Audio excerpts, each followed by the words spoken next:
So with the pleasantries aside, I'd like to call this meeting to order of the Manzanita City Council, February 5 at 6:01 PM. All right. And as we have had, and as I have said the last couple of months, we've got a really nice agenda tonight with a number of items. Some of them are informative, some decisions to be made, an item where we'll have a public hearing.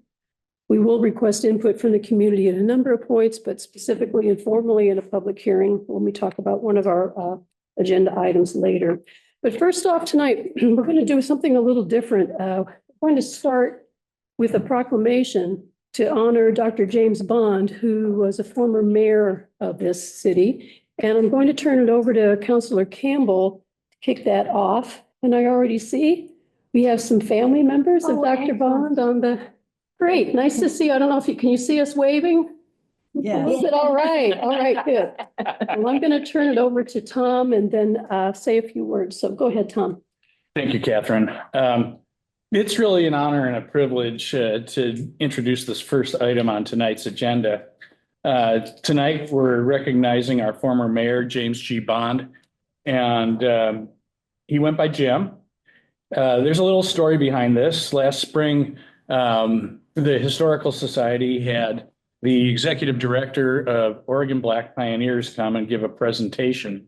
And I asked him, his name's Zachary Stocks, if he could focus the program to the coast. And in the course of that, he told us that Mayor Bond had the distinction of being Oregon's first Black mayor. And I know there's some people in the community that knew that. And I know there's some people in the community that knew it and forgot it. But for me, it was a lightning bolt. I had no idea that our little town could have been quite so progressive as to have the first Black mayor in the state of Oregon. So I've had some conversations with Mayor Stock and with the city manager, and we all came to the idea that it was a good idea to recognize that fact during Black History Month. And so I asked Mr. Stocks to help me with a proclamation, and he authored one. And we've worked that through a little bit with some help from the city manager. And then I did a little research, and I found Jim Bond's son, Tim, who is now living in Ashland as a director at the Oregon Shakespeare Festival. Wow. We're really lucky to have him checking in tonight because he's got a really busy rehearsal schedule. And so all of the communications that I had with Tim were done through Nancy, his wife. And thank you so much, Nancy, for helping us along on this. And then I did a little bit of additional background about his life, and they helped me with some of that, and it was good. And, you know, one of the things that I could feel in this communication going on is what high esteem his family has for him. You know, we can look at the accomplishments that the man had while he was a mayor, but it doesn't really tell us who he is as a man. And I can tell that they loved him dearly. So before I was done, I did some research on kind of accomplishments that he had while he was the mayor. And oh my gosh, did he accomplish a lot. Under his leadership, the comprehensive plan was adopted. The zoning code for dune management ordinances were passed. There was an ordinance passed that authorized the city to enter into the intergovernmental agreement with the city of Wheeler that is the source of our water. And then also to build the pump station on the Nehalem. And that's only, you know, that's just scratching the surface really on all the different things that he did. And all I can say is that is really amazing. He's a man of great achievements. He left Manzanita. He was living on Green Ridge for 15 years. And he was living here as a widower. His wife passed. His wife Lois passed when he was 60 years old. And so he left the area to be close to family. And he passed away in 2019. So we're really glad to have family members here tonight to witness this honoring of our Mayor Bond for Black History Month. And with that, I'm going to turn it over to the mayor. It's great. Thank you, Tom. I want to acknowledge the work that Tom did on this from a number of aspects. We tease a little bit back and forth sometime about Tom's role in the Historical Society, because I don't know that the Historical Society has ever received so many references in council meetings. Tom joined the council. However, it's another example of people's varying interests tying into the town and tying into the city, and really good things coming out as a result. So I do want to, all teasing aside, I do want to thank you for that. And I'm very, very happy to see the faces of at least three of Dr. Bond's family members. My thanks to all of you and the family for him and his memories. I think it's interesting to reflect now on the work that he did in the 90s. And recently I've been doing some work on a couple of issues and have come across work that he has done, and his name came up. But I was a bit like Tom. I just didn't, it was an area of our city's history that I just wasn't aware of. So it's just great to be here. I wish we could have all been in person, but rehearsals call in Ashland, and the drive would have been a bit nuts, even for Nancy, who I could tell is an extremely plucky person, who was going to drive up here up until yesterday when she changed. And is it Marcia? Is that yeah, it's nice to see you too. So we have a proclamation, and I'm going to read this one, and it'll give you an idea, at least for the people here, not for his family, because they would know this, of course, but give you a little bit of an idea about the man's background and some of his actions. So this is a proclamation from the city of Manzanita. Whereas February is recognized as Black History Month, a national celebration of the contributions and cultural heritage of people of African descent in every part of the United States. And whereas some of the first people of African descent to set foot in what would become the United States and the state of Oregon did so in Nehalem Bay and Oregon's North Coast. Whereas the Manzanita City Council recently learned that the first Black person elected to the office of mayor in the state of Oregon was Dr. James Bond, who served 2 terms as mayor of Manzanita from 1995 to 1998. Whereas Dr. James Bond had also served previously as a Manzanita city councilor. Whereas the Manzanita City Council celebrates Dr. Bond's accomplishments and the many contributions Dr. Bond has made to our community and the nation. And whereas Dr. Bond was a World War II veteran, and following 3 years of active duty, earned a PhD from New York University in psychology. And whereas Dr. Bond had a distinguished professional career, including serving as chief psychologist at Toledo State and Receiving Hospital. And whereas in 1972, Dr. Bond was named president of California State University, Sacramento, and served as the first African-American president of predominantly white university. And whereas Dr. Bond was appointed by President Jimmy Carter to serve as the nation's director of the Selective Service System, restoring the ability of the nation to meet emergency manpower needs during times of war with equity and justice, replacing the draft system. And whereas in addition to his distinguished career, Dr. Bond had a wide range of talents and studied opera in Florence, Italy, and was an accomplished singer throughout his entire life. And whereas Dr. Bond spent his life serving his community and the nation. And whereas Dr. Bond spent 15 years in service to the Manzanita community, making significant and lasting contributions. And whereas today and every day, we celebrate African Americans and encourage all people to recognize and confront systemic racism with fearlessness and determination to fight against racism and bigotry and improve the representation of Black people in all facets of our society. Now, therefore, I, Catherine Stock, Mayor of the City of Manzanita, a municipal corporation in the county of Tillamook in the great state of Oregon, do here proclaim February 1st through February 29th as Black History Month and call upon all residents, homeowners, and businesses to honor and celebrate the legacy of Dr. Bond and the lasting contributions he made to the Manzanita community, and encourage all citizens of Manzanita to continue their efforts to create a world that is more just, equitable, and prosperous for all. And I will sign this. What an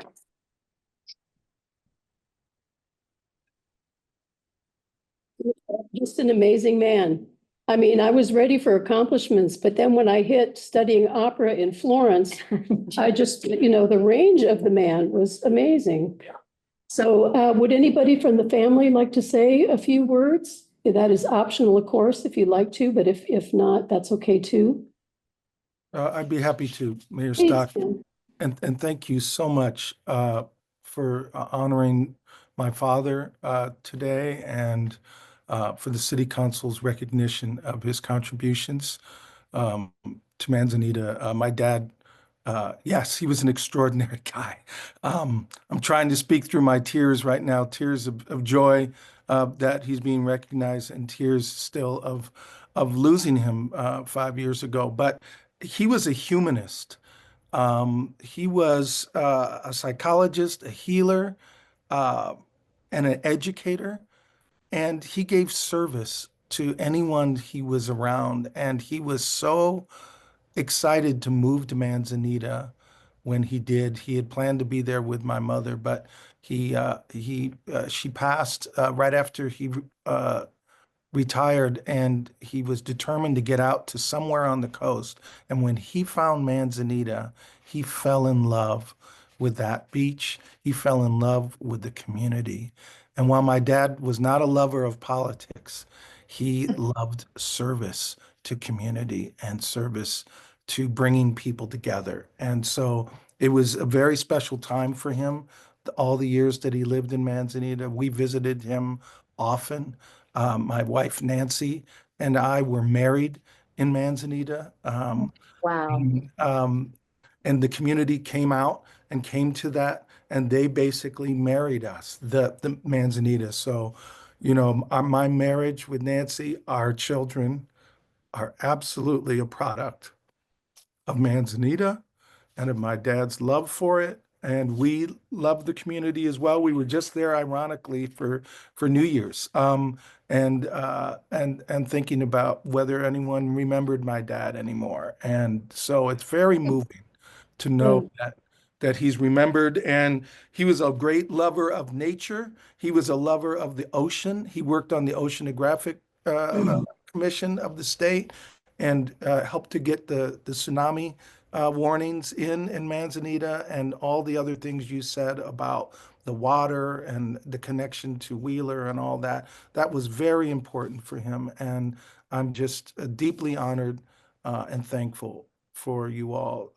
And, come to Oregon Shakespeare Festival and come visit me sometime. We got a great season going. Nancy, did you want to add anything, or Marcia? Just to say our profound appreciation for you to acknowledge him. And we so look forward to coming back to Manzanita and hopefully meeting you all in person. Absolutely. That would be lovely, and we'll look forward to that. I think when you use the phrase, Tim, he wasn't a lover of politics, but he was a lover of service. I think that describes the table of people that are up here right now. So, yeah, it's about the service. And I will tell you, I'll just speak for myself. I don't think I'm alone in this, but I'm very,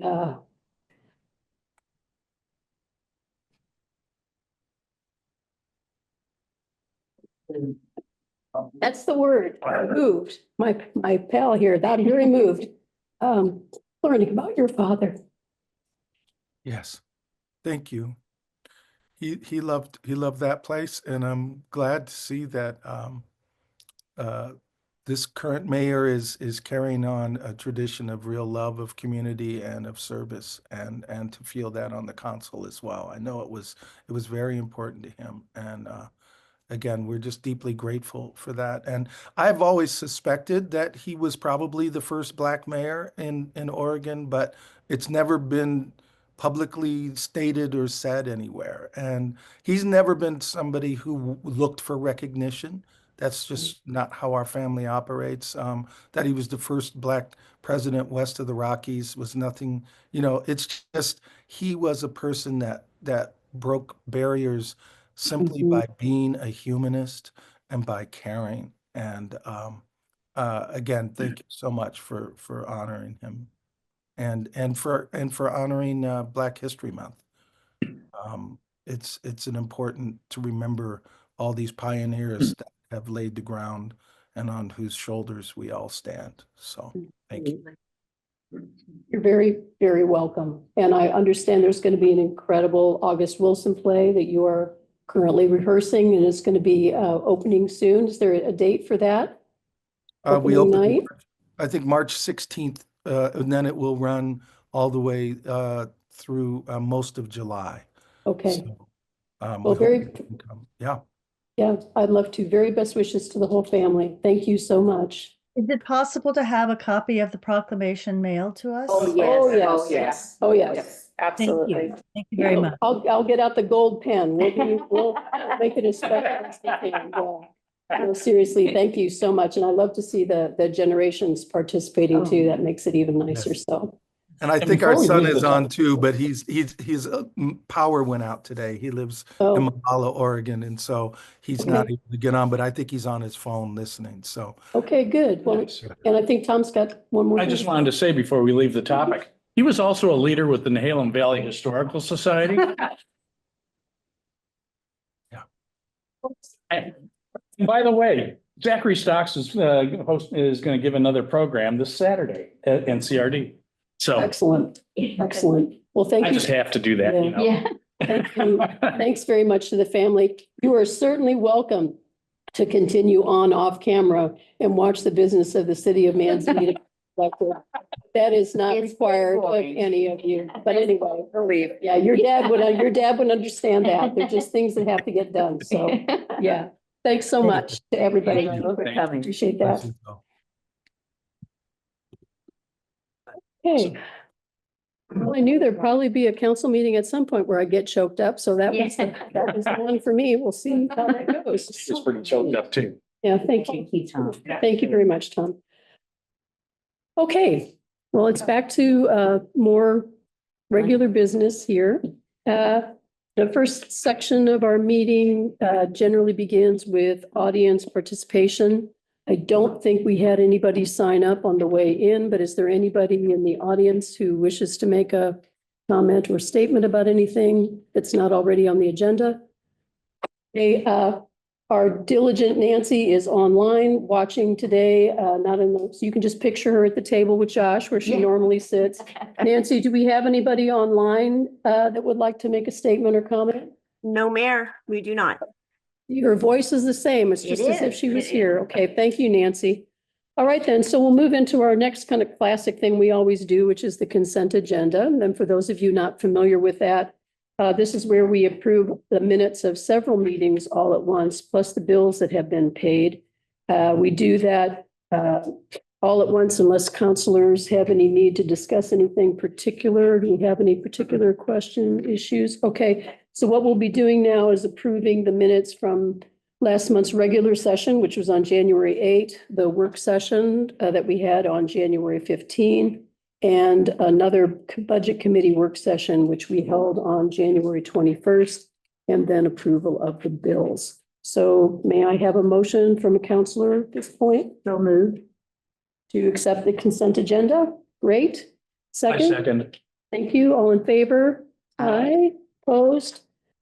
Okay, thank you very much. And we're going to turn next to, as we always do, Layla Aman, our city manager. She's going to give us a report, and then we have several items of new business tonight. Layla? I'll be quick. I'm not gonna, I hopefully won't steal your thunder, Counselor Spegman, but I did want to give folks an update on the resolution that you submitted to Oregon Parks and Recreation Commission. So they'll be holding a meeting on February 25th to review the request, and if that's approved, Staff would open the rules for public comment. There'll be a hearing in March. I'm sorry, in March, they'll open for public comment. There'll be a hearing in April. And the adoption's anticipated if it is approved in June, June 18th. And so we'll keep you apprised of any specific dates once we get them. But so far, I think it's just the 25th of February that we know of. So February 20th, we just established this, that we will be having a open house on the design for the streetscape for Classic Street. So we're getting close to 90% engineering drawings on that. So we wanted to share what that will look like to the community and show some cross sections. And our engineer will be here to provide an overview of the project as a whole. And we'll have some boards around for folks to come throughout the evening to check out what's going to happen. He'll also, What was that date again? February 20th, 5 to 7, here at the Pine Grove Community House. What a surprise. I know. And then he will be here at the city council meeting in March 5th, because our meeting, to provide an update too. So if you can't come to the open house, we'll have that available. The Nehalem Bay State Park, they give me an update every Monday before this meeting. So their construction's moving along as expected, and they're still planning to complete the project in late June or July. So that's great news for them and for all of us who miss walking and biking in there. The entrance, so the main entrance road, they will start renovations on that next month. So that's going to impact construction traffic, and likely that will start getting diverted to Horizon Street. And so any emergency vehicles and construction vehicles will start using that entrance until they're completed with that work. City Hall is moving along pretty swiftly. If you've been by, you're seeing probably not a lot happening around the outside, but there's a lot going on the inside. There's mechanical, electrical, and plumbing. The rough-in is nearly complete. And that's going really well. They started doing installation last week, and we'll start doing sheetrock pretty soon.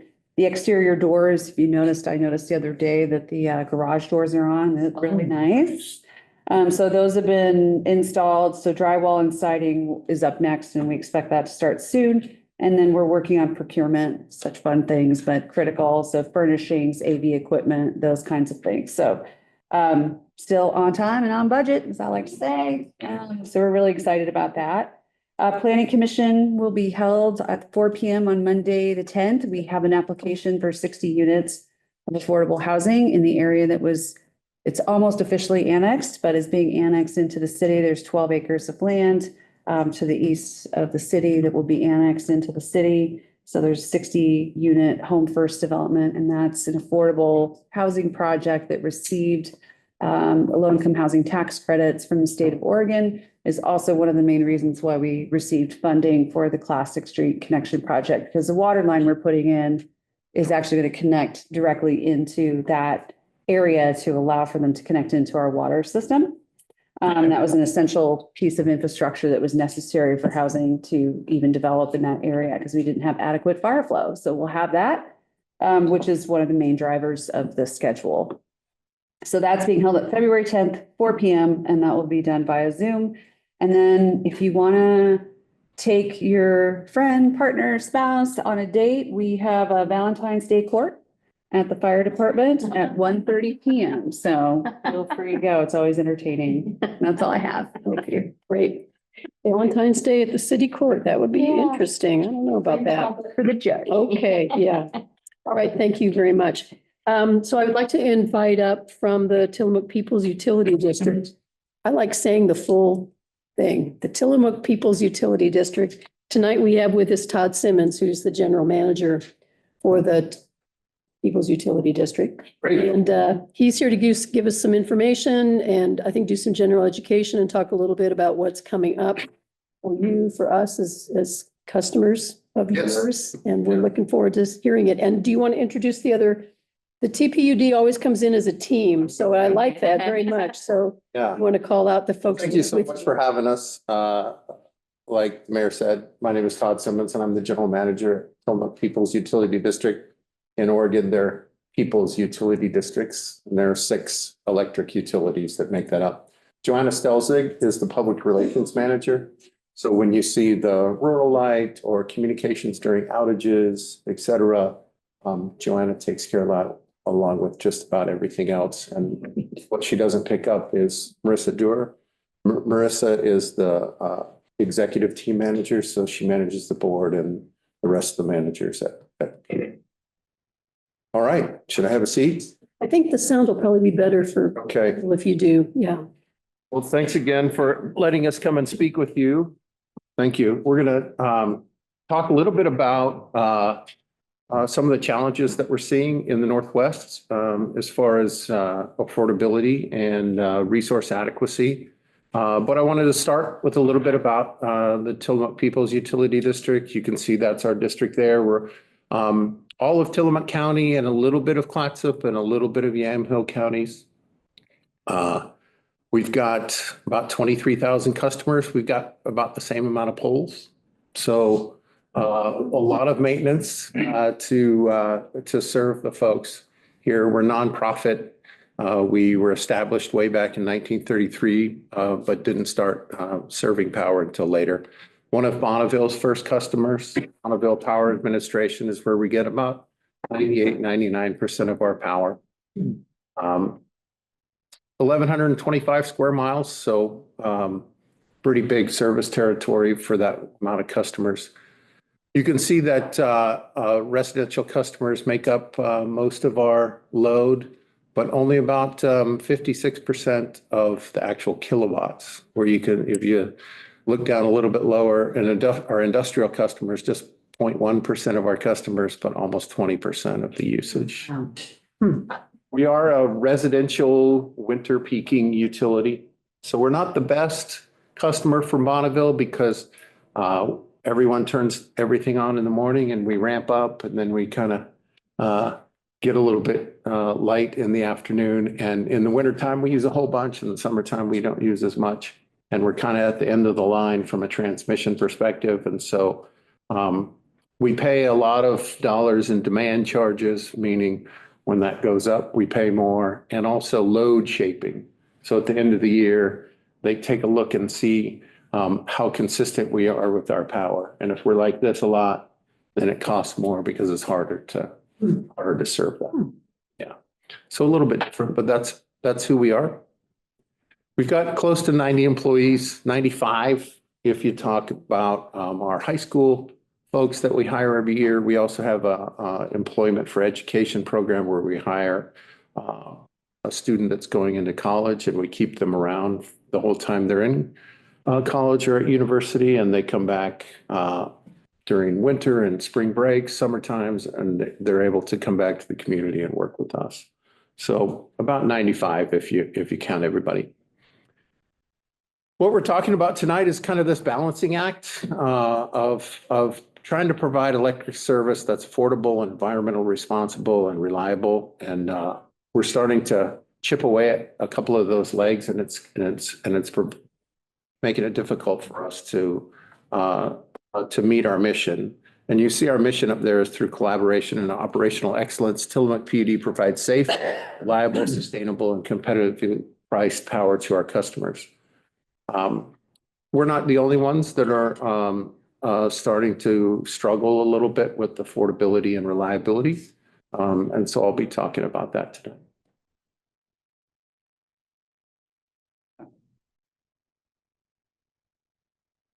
So the region's track record, historically, we've kind of led the way. You know, if you take a look at affordability and reliability and environmental, Oregon has been, and the Northwest has been near the top.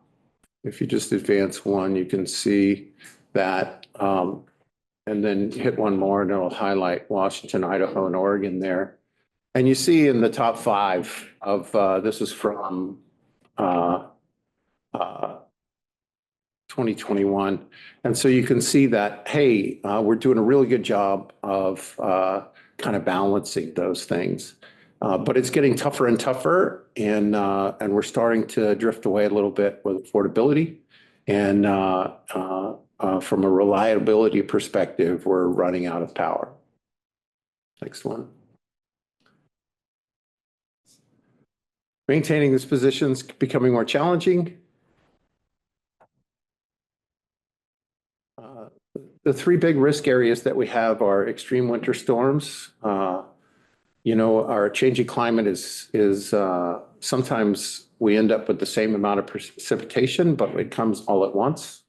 And certainly with some of the snow and ice situations that we've had recently that we're not used to, it's a change. And so that makes it difficult for us to build a system that's resilient. And certainly it causes us to respond quite a bit when we've got outages. And then wildfires are becoming increasingly difficult to manage. I'll talk about that a little bit more in some slides that are coming up. I was down at San Diego Gas and Electric a couple of weeks ago. Of course, they've been hit with some difficult situations, and they're using a lot of public safety power shutoffs to kind of mitigate some of the issues that happen with wildfires. And so a lot of people are out of power for extended periods of time just so that they can kind of mitigate that risk of starting additional fires. We haven't done one yet, but we've got a plan that talks about how we would do that if we need to. And sometimes the folks that provide our transmission be in that situation as well. So even if we're not in a public safety power shutoff situation here, the transmission lines that bring the power here might be in that situation. And then power supply deficits. The region's power supply system is inadequate for the rising level of electricity demand. We continue to electrify fleets, and you can probably think about the things in your home that you use electricity for that you hadn't before. And so we continue to see electricity use rise, and our baseload systems are really kind of at their capacity. And either we need to build more baseload resources, or we need to build more transmission to try to connect more renewables. And both cases take a long time to do. And you'll see in some slides coming up that we don't have time to build those. We're starting to run into deficits already. So extreme winter storms, ice and snowstorms at unprecedented rates. Windstorms are the norm now of 60 plus. During the holidays, they were, of course, in the 80s and close to 90. Trees and branches from outside the utility easements and right-of-ways continue to be the major cause of outages during the storms. And so we do a good job of trying to do trimming in the right-of-ways and the easements, but what we're seeing is a lot of trees and debris coming from outside of those easements or right-of-ways that are causing the damage. In Oregon, only about 6% of electric utility involved wildfires have to do with equipment failure. It's mostly just trees and branches from outside of the right-of-ways and easements. Our distribution system has stood in the same place, a lot of it for 80 plus years. Yeah. But we're seeing that that the damage is occurring even though they're in the same places. And so the destruction continues to be greater. We build things for these extreme storms, but even we're faced with some of the destruction where you lose a tree, an 80-foot tree that falls from outside of an easement. We might have a 100-foot easement and it's 50 feet to the middle of where our pole is, but an 80-foot tree falls and then we lose 4 poles. If we build it nice and strong, what if a big tree like that comes down? A lot of times the cross arms and the conductor will survive, but the poles won't. So that turns into additional time before we can do restoration.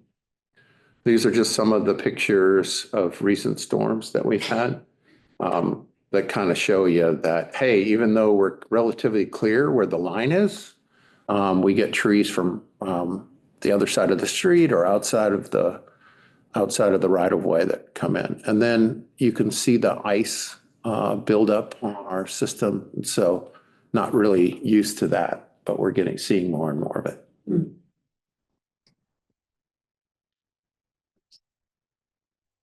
So some of the things that we're doing, starts with aggressive tree trimming and vegetation removal. We did traditionally have a contract crew or two. Now we've brought that all in-house. It's taken a little while to get up and going because the delay in getting equipment.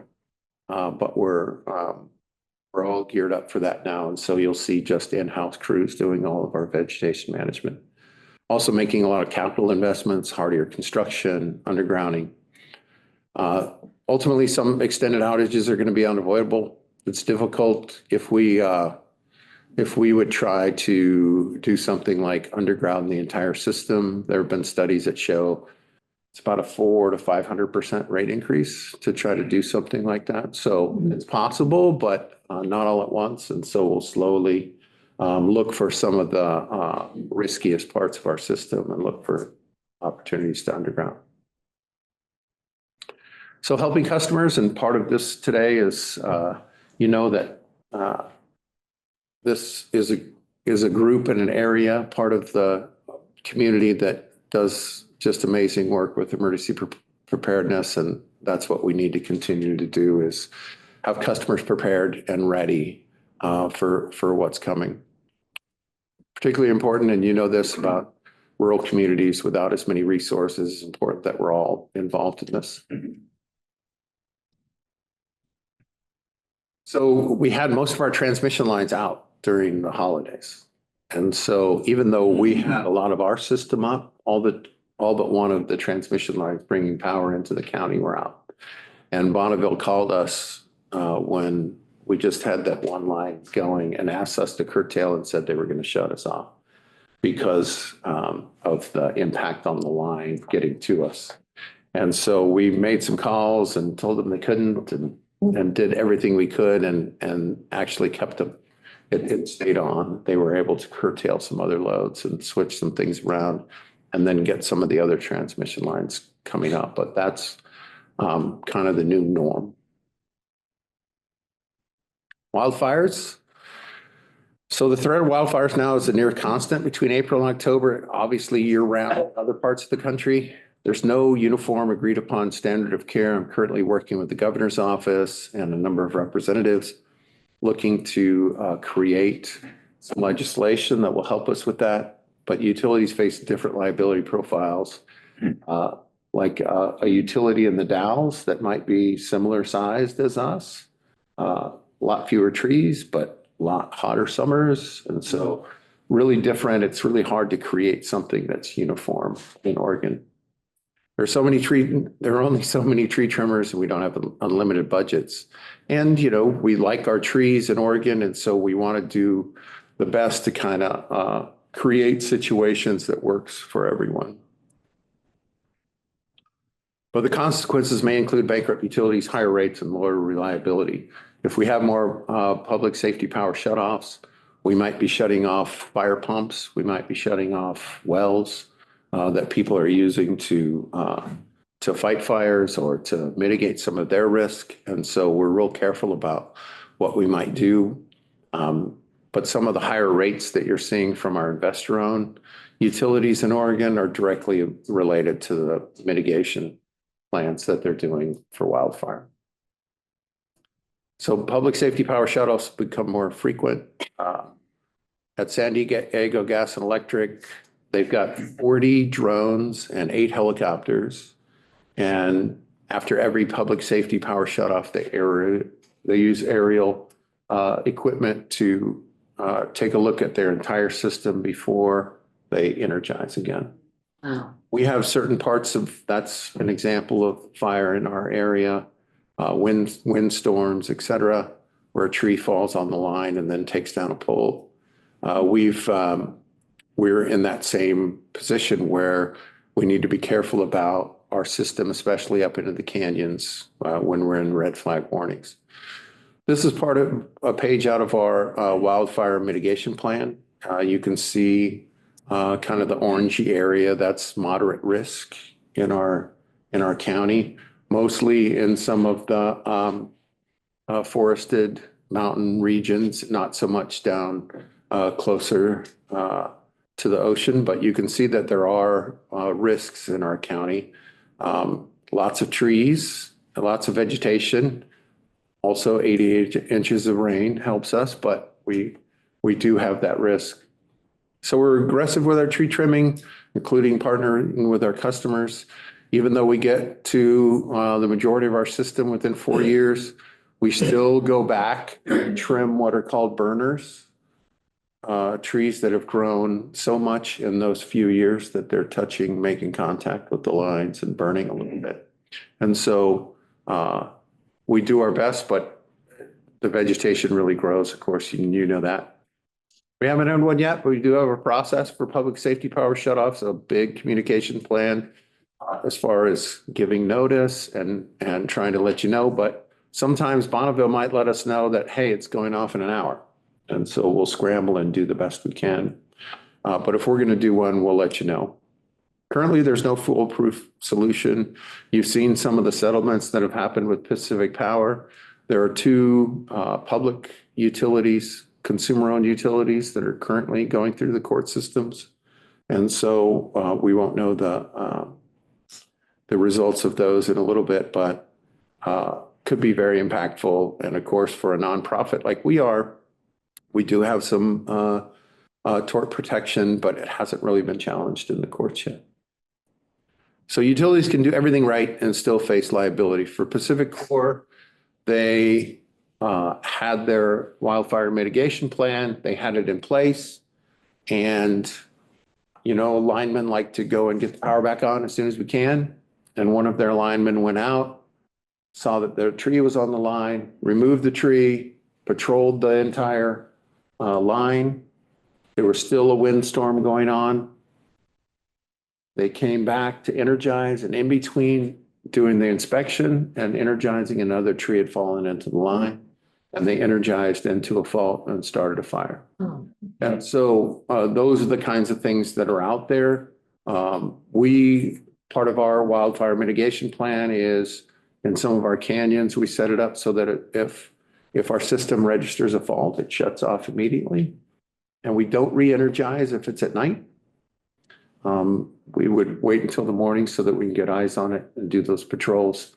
And we do it with more than one lineman and do that patrol and make sure that it's clear before we energize again.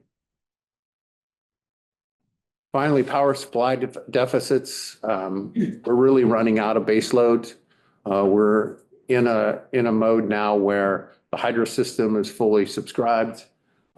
We continue to get rid of fossil fuels, coal, natural gas, et cetera. But we haven't been building plants that provide that type of power that can be dispatched immediately and as part of the base load. We're putting in a lot of wind and solar, but you know that sometimes there isn't any wind at all. And solar in Oregon, in some places is pretty good. In other places, we don't get a lot in the wintertime. So we're really at that point where we need to build a lot of resources, build a lot of transmission, because we continue to retire carbon-based electricity. And we're in that spot where we continue to grow while all this is happening. So critical baseload resources are being removed. And the only current replacement options are variable. This is creating much more volatile regional power supply system. So lower reliability and much higher cost. During the third week in January, where we had some of the coldest weather, we had a 7-day period without any wind. And that happens a lot, right? It gets really cold and then it's really still. Same thing happens in the summer. Really hot, not a lot of wind movement. So sometimes when we need power the most, we don't have wind. Our wind drops off completely.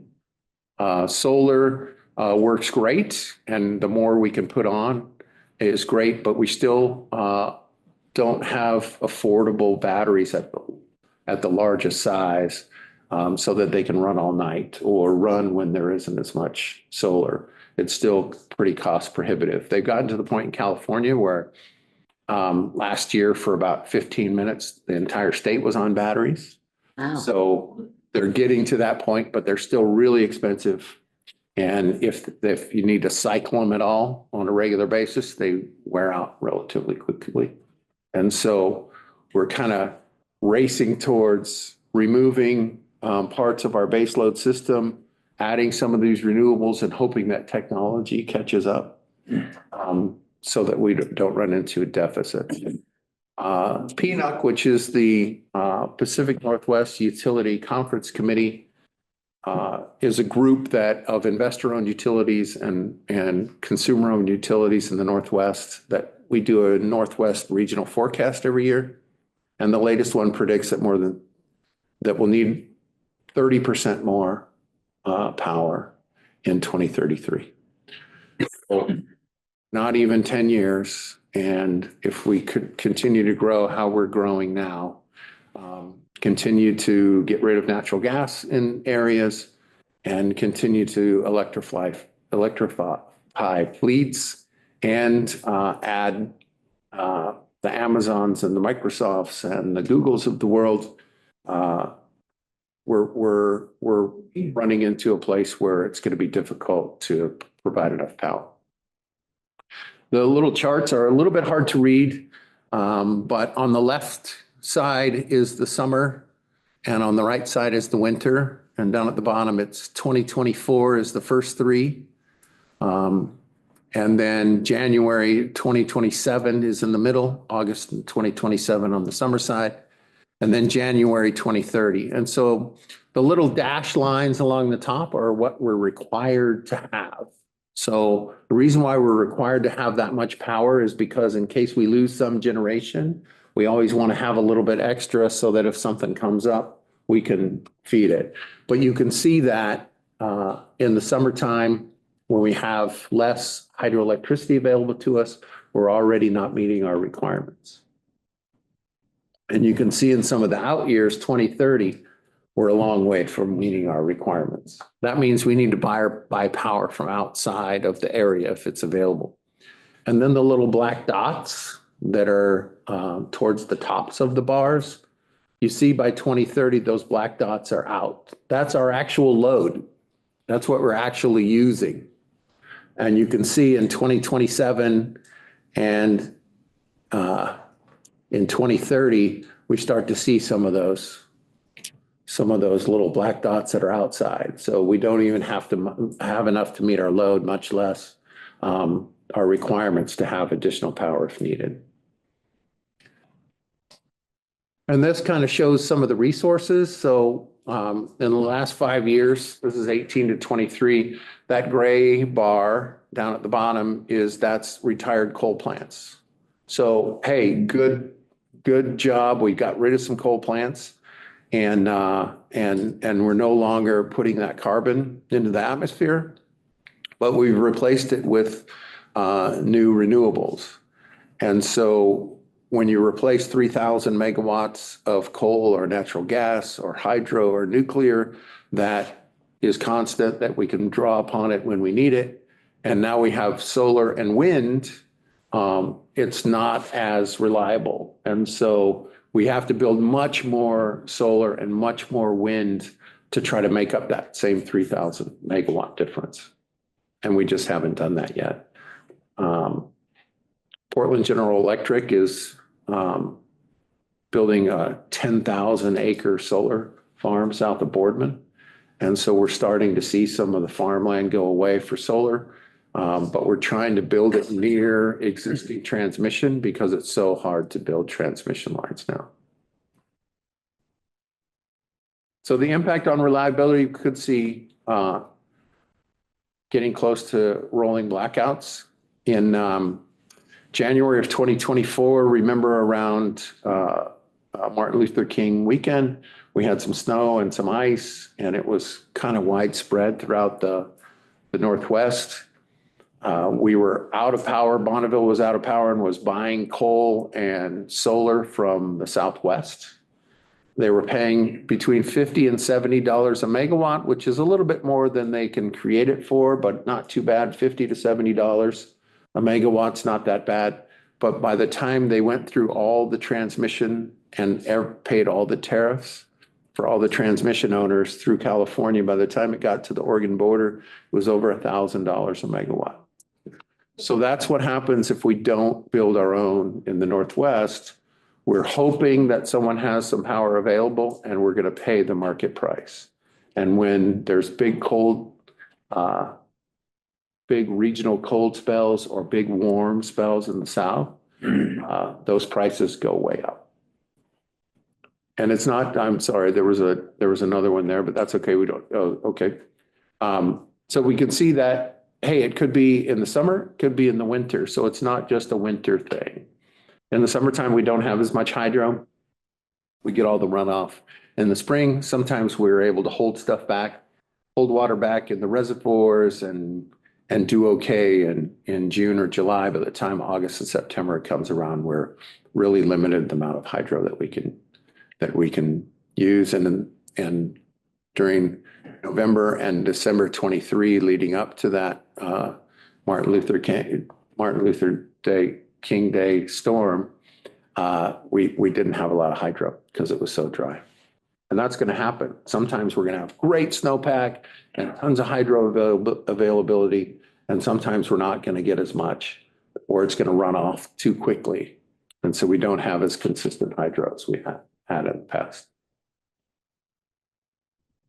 So the impact on affordability, you saw Pacific Power asked again for a rate increase, 21.6%. They're over 50% in the last few years.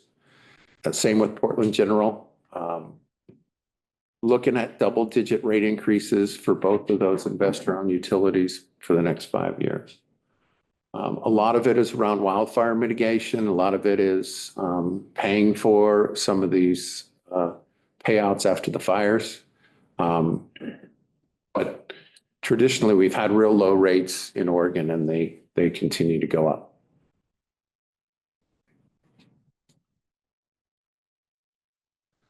So in 2015, you saw Oregon nationally was about 9th in the cost per kilowatt, 10.6%.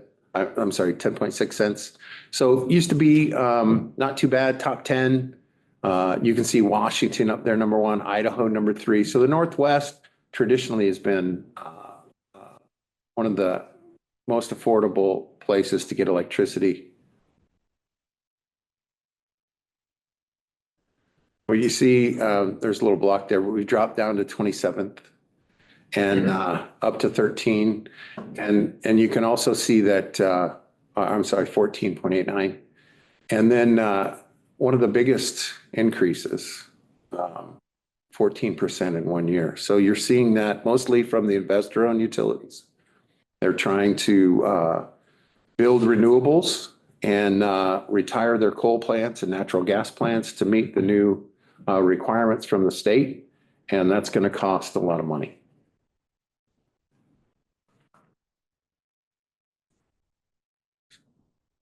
So Bonneville this year is increasing their power rates by 10.6% and their transmission rates by 22%. For us, we've been able to do what we can to make cuts in the budget so that our increase will only be 7%, but it's the largest increase since I've been here, 10 years.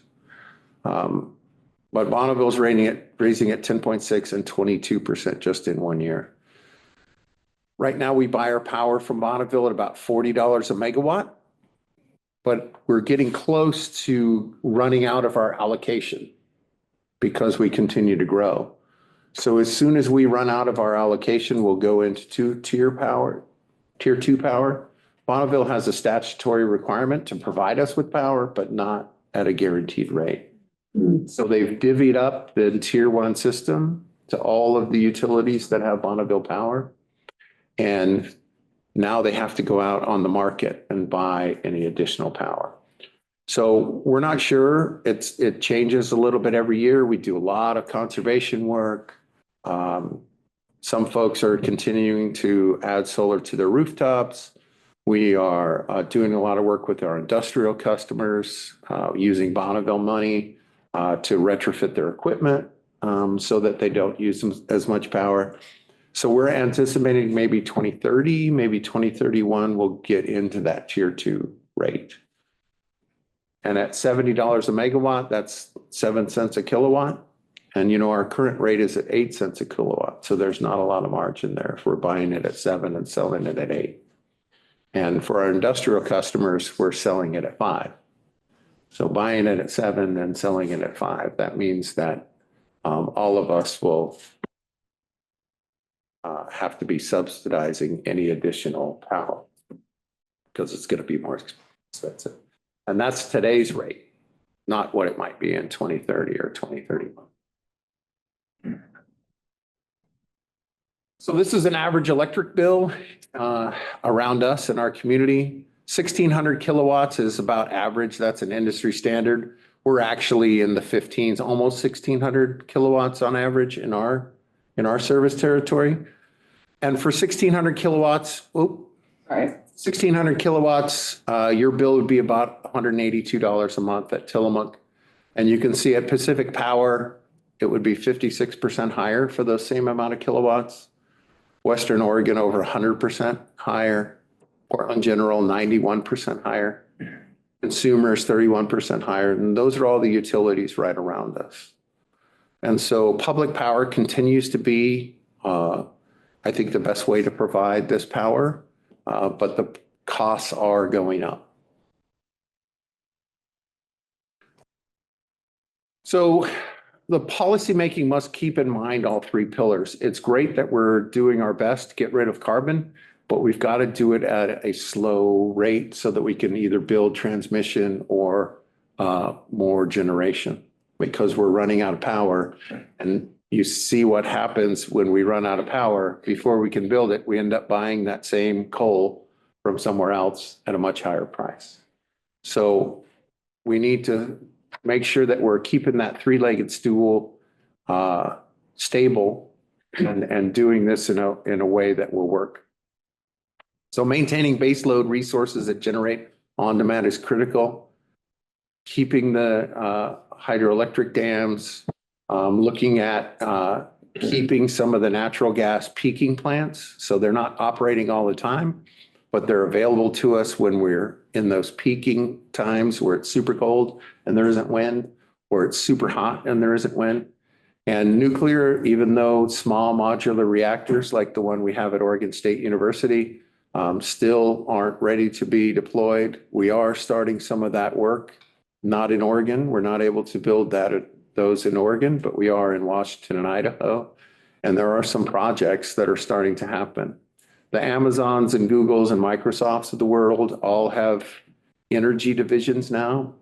And Amazon is working with a company and a utility in Washington to build small modular reactors on the Washington side of the Columbia River. And it's also, just had the one last thing to talk about. It's important to keep focus on commercially available technology. Technology continues to get better. We have put in a bunch of solar and wind that doesn't have the latest technology, so we can't introduce that power to the grid in smart ways. But we're starting to retrofit and upgrade that stuff, and it's going to get better. Batteries are going to get better. They even have, if you read about experimental battery called iron ore battery that actually takes advantage of the electrolysis when something rusts, when iron rusts, and then reverses it and uses it. So there are ways to build some of these bigger, slow loading and slow discharge batteries that will really help the utility business. We're just not there yet. And that's all I had for you tonight. Any questions for me? Good question. Yes. When you talk about Amazon potentially building some of these nuclear facilities, would that be for their private use, or would they consider contracting with some of the utilities? Yeah, they a little bit of both. So in each of the projects that have been talked about, public utilities have been invited to be a part of it. And so I would imagine probably around 50 or 60% of it would be for Amazon, and that the rest would be part of the grid in the Northwest. Small modular reactors have been around for a while, completely different technology. basically you would set up, it's about a 40-acre site. You would have the ability to have 12 of these units. Each unit's around 70, 80 megawatts. And so you start off with a couple, and then you just slowly add more as you need them. All the waste stays on that particular site. All of the reaction is contained underground in these things. And like I said, Oregon State's had one operating for 20 years or something. We've got them in submarines, things like that. That seems to be the preferred way to run new nuclear, where you could put it in different places where you already have transmission in place. That might work. Of course, we have a constitutional amendment in Oregon to not build any nuclear. So we would need to change the Constitution as well as create a national site for waste if we wanted to change it and build some in Oregon. Have you considered or done any studies? I know in some states, I have friends that they have their dishwashers and washing machines set to turn on at midnight. So they get lower rates or lower capacity to potentially increase your revenues, but not do a blanket raise for everyone. Right, yeah. So time of use rates, a lot of utilities do that. Most often what they're doing is charging more at certain times and then the same amount for the other time. So someone wouldn't do it. As an example, from 5 to 9 in Pacific Gas and Electric's service territory in California, from 5 p.m. to 9 p.m., you'll pay an extra 30% to run your stuff. So then you get into time of use. We continue to look at time of use and also demand charges, where if you come home from work and turn everything on at once, that there would be an additional charge. Or if you did that when you woke up in the morning, some utilities are taking a look at those things. Right now, our rate is so low that it's kind of hard to affect change in how someone might do that. Because when we're at 8 cents a kilowatt in California, you're at 26 cents a kilowatt, and it goes up to 34, then that goes up as much as we charge for the same. So it's pretty easy to get folks to change what they're doing when the rates are that high. Right. With ours, when we've seen utilities try it with our costs, people tend to go, I'm not going to make a lot of changes. I'm going to be convenient, do what's convenient for me, because there isn't a big change. Yeah. And last one, is there anything that the city, potentially the county, could do to sort of join forces for some of the undergrounding? I'm just thinking about some of the projects we've had with Dorcas coming up with Classic. We're already going to be digging trenches, Right. and putting stuff in the ground, that could potentially be an opportunity for you to. I know those projects are underway and those specific ones are too Right. late, but something for us to think about as counselors, city and future, to say, hey, we're doing this. Is it an opportunity for you to not spend as much to underground something? Yeah. Because we're already pulling that from somewhere else. Right. Yeah, certainly whenever we have those types of projects, as much time as you can give us, in advance is great.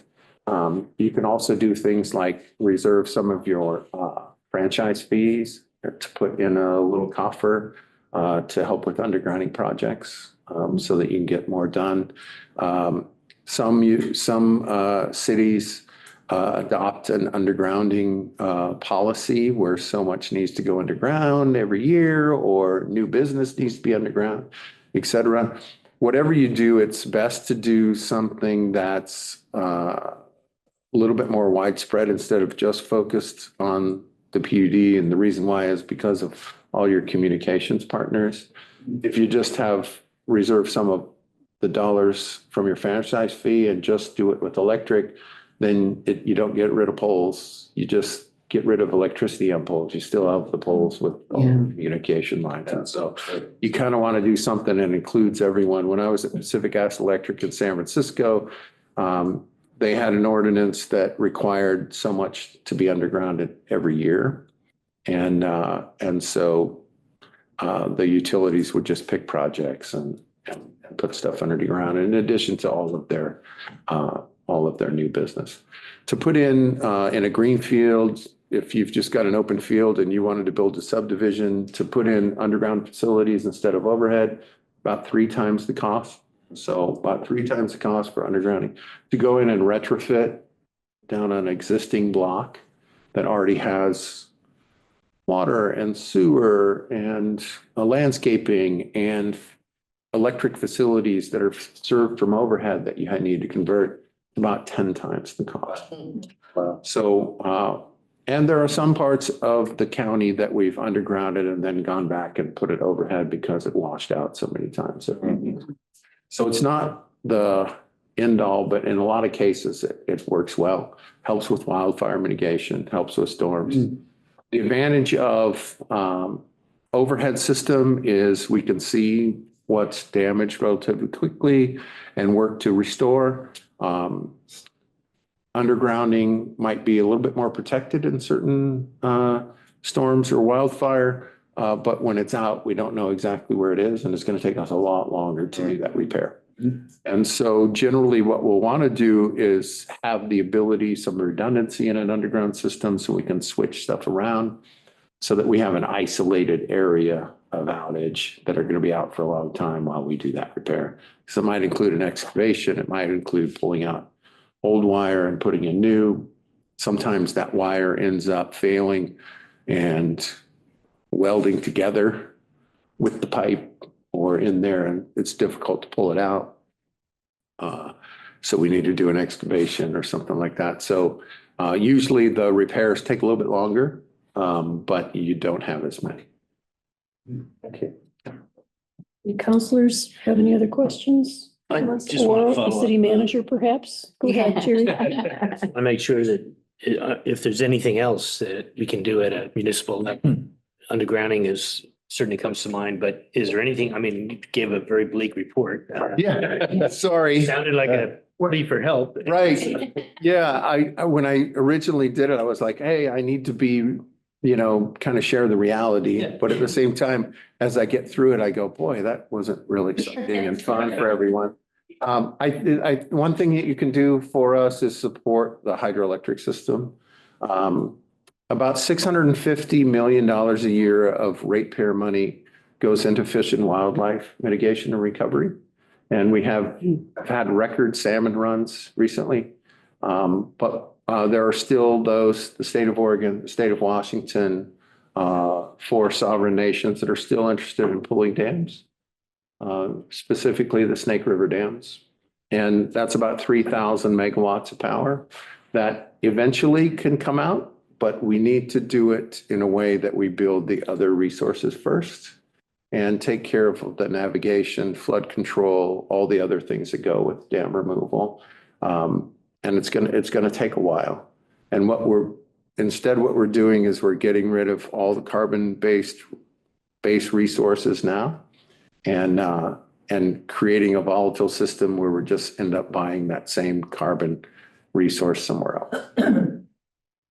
So if you could support the dams, if you want to do something individually for your carbon footprint, the best thing you can do is convert to an electric vehicle because you're directly transferring your fuel use from gas or diesel to hydroelectricity in the Northwest.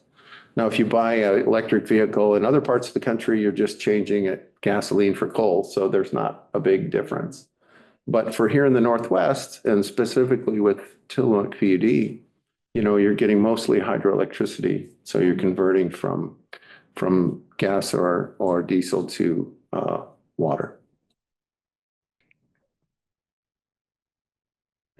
You do? Taylor? I'm done. Okay, just a quick question. I do want to give a shout out to your summer program because my dad was an engineer at PGE for 35 years. I spent 4 summers working at Portland General on the line crews, as well as my brother did, and helped pay for college. He's now foreman in Wilsonville and hopefully he'll take over that place someday, but so fairly knowledgeable. But one of the things I was curious about is what individuals can do with respect to solar. So we have a city hall, which we maxed out the solar allotment, and you guys actually limit the amount of solar that we could put on there. But it will be grid tied and tied back into the system. And I wondered if there are any things that you guys could do to help incentivize like local governments or other entities. When I worked on the Letting Library project in Milwaukee, we were part of the Energy Trust of Oregon plan. We had a 1% for solar requirement. And so we got our solar system pretty much paid for by ETO. And we were able to get the majority of our energy needs met through that solar because we weren't limited in the amount of solar we could add. Right. Whereas here at the city, we were limited and we had to pay for it all of ourselves. Right. So that, wonder if that's something you guys are looking at. So two things. We just changed our policy. Sorry that didn't quite catch your, but yes, we are allowing for more solar. What we're finding is that same thing, we need to do it gradually because what we end up doing is having those who can't afford to put in solar subsidize those who can. So in other words, if you're putting in solar and no longer paying as much for your rates, then someone else is picking that up. And most often it's our lower income folks. So we want to make sure that we do it gradually, but we are changing it. One of the biggest things for us, as far as rooftop solar, even though you can only get about 18% effectiveness on average for the year in our county, it might help us stay out of tier 2, right? We talked about that tier 2 power, and that would help everyone, even some of the most vulnerable in our community. So that's why we've changed our policy to allow a little bit more, and we'll continue to do that. You can always add on later. Yeah. Thank you. Okay. Do we have any questions from anybody attending tonight? Why don't you say the question? I'll repeat it rather than back and forth to the mic since Todd's already there. So go ahead. Julie. Two things. One, I'm not sure everybody knows, but the TPUD also gives grants, and you gave our Emergency Volunteer Corps Prepare Your Neighborhood group a big grant about 8 or 9 years ago to supply kits for emergency kits. Well, no, they were nest kits. And so thank you for that. Secondly, I was really happy to hear that you've been here for 10 years. And this is purely anecdotal, but it seems to me that in the past 10 years, there have been a lot less outages in the winter than there used to be before you came. Good. But in a couple of years, it seems that all the outages, most of the outages have been the major transmission lines having nothing to do with TPUD. Is that true? And if it is there anything that is being done to change that? Yes, so that is true. The question was, recent outages, do they have more to do with the transmission line from the north and then TPUD's system? And that is true. We are fed by the rest of the transmission lines in the county are fed by the Bonneville Power Administration. And the line from the north is Pacific Course, owned by Berkshire Hathaway, invested in by Berkshire Hathaway because they understand that transmission is going to be so valuable moving forward. They don't do the same level of maintenance that Bonneville does or that TPUD does because they're for profit and they're looking at protecting shareholder value. And so we've done a whole bunch of work with them, and they're much more responsive, doing the right things, getting the right people.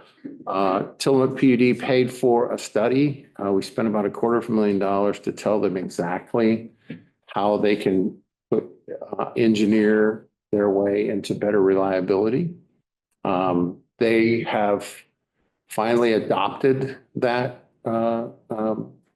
engineering study and are doing their own work on that.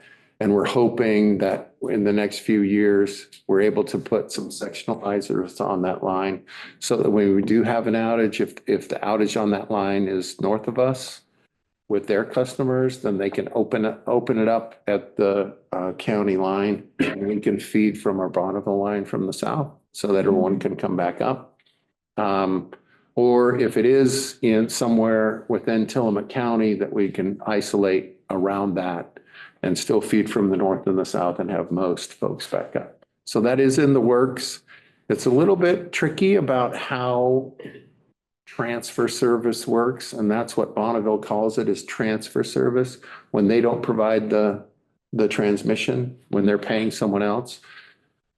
PacifiCorp is their customer in this case, we're not PacifiCorp's customer. So we have to do everything through Bonneville to make that happen. And so it's three of us working together, and we've done a lot of that work. And to give you an example of where Bonneville is in their transmission projects, they have 247 identified projects that are in their engineering system, and they're currently building 11. So you saw that 22% rate increase coming from Bonneville. They're trying to ramp this up, but unfortunately, they just found out this week that a bunch of them got laid off or are facing some changes. Even though all of their salaries are paid for with your rates, they're still falling under the same federal guidelines as some of the other agencies. And so losing some folks. And so we're trying to see what that impact might be. So I want to say thank you. It's incredible to me to even feel like I understand 2%. Yeah. This is not, and it's not funny, actually. I mean, it is kind of, but it's not. The complexity of this, just the mechanics of it alone, the safety factors of it alone, the consequences of when things don't go right for your employees and for us, the policy work, the negotiation work. I know you were here, you brought your board here for a meeting several months ago, and most of council, I think, was able to be here and had the privilege of listening in. And you were talking about getting ready for contract negotiations with BPA that were still quite a ways out, and now you're closer to them. But just the remarkable amount of work at so many levels that goes into this, and I can only imagine how it must feel for a group of people and a team at TPUD who have worked for generations and multiple generations now, to be facing all these challenges together. So I guess the good thing for me is I feel like we've got a local, reliable, completely dedicated group of people all working on our behalf. And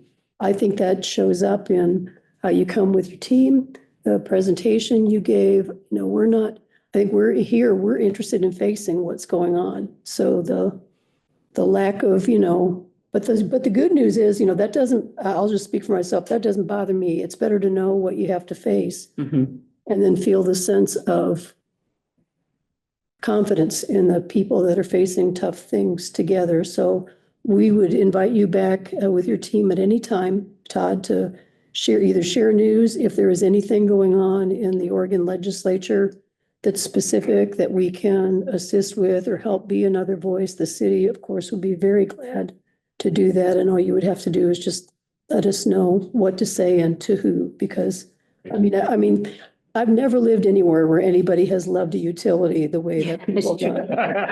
I've lived in a lot of parts of the US, and they're not loving conversations usually, they're just not. So it's a real treasure, and that's not by accident. So Thank you. Thanks for your leadership, and thanks to everybody in the back. And I still love reading my Ruralite. When it shows up, I go, I feel so old fashioned. I don't do, but there's nobody else I connect. There's no other business I connect with that sends a magazine like that I will still sit and read. So maybe I'm just, out of touch and older than I think, but still. A couple of years, we do a customer survey, and we always ask, how you hear about things, and Ruralite's always number one. And we always get lots of comments. Don't stop doing the Ruralite. Yeah. And there was a great, just the one we received, I just read it yesterday. There's a really good article in there where clearly you're trying to let people know ahead of time what's going on. And that's always a challenge because we aren't always able to listen to everything. People have got a lot going on, but your efforts tonight will really help. And I think, are you going to have a somewhat of a series of community open houses coming up? Yeah, we're going to have town hall in each of the, you have 5 elected board members. We call them directors. And so in each of the directors' areas, we'll have a town hall in March. Share the same information. We'll also have lots of energy efficiency information, what you can do to with your home or business. And in the areas where we're building the transmission line out to Oceanside, we'll also be given an update about that transmission line and kind of where we are with that. Well, thank you very much. As we said with our family that we talked with earlier, you were not compelled to stay for the rest of the meeting, but we sure appreciate you all. So thank you and Thank have a you. safe drive home. Thank you very much. Thanks a lot. And it is awesome how they travel in a pack. I know, I love that. The society had Joanna come out and do a program, and she brought other members of your crew out, and they actually brought equipment, and we got a real hands-on presentation. It was wonderful. That's really the strength of the PUD is the people that work there. We've got some amazing employees. Yeah, Thank no you. doubt. Hey, thank you. Thank you.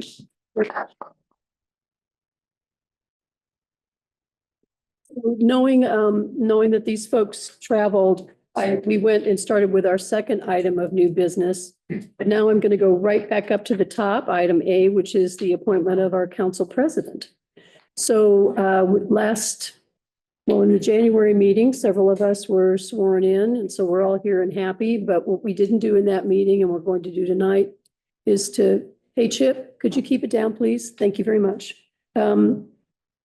We're going to appoint our council president, and I would entertain now a nomination from member of council as to who that should be. I would nominate Linda Kozlowski to continue in that position. And is there a second? I'll second. We got double seconds, okay? And we'll have a vote on that. So on the matter of Linda Kozlowski continuing to serve as council president, all in favor? Hi. I think you're supposed to vote for yourself too, okay? Aye. Opposed? We didn't ask Linda if she's willing to continue doing that. Love to. Thank you. Thank Yes.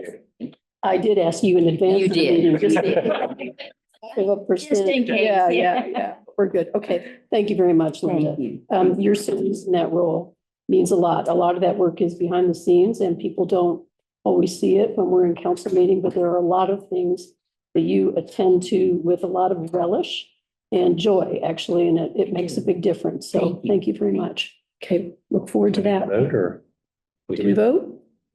Did I miss that? We did. Okay. do we all say? aye? I'm still overwhelmed by kilowatts and megawatts and my mind's stirring. 21 gigawatts. Okay, so we're going to go to item C, and that is the findings for exemption to competitive bidding qualifications plus bid.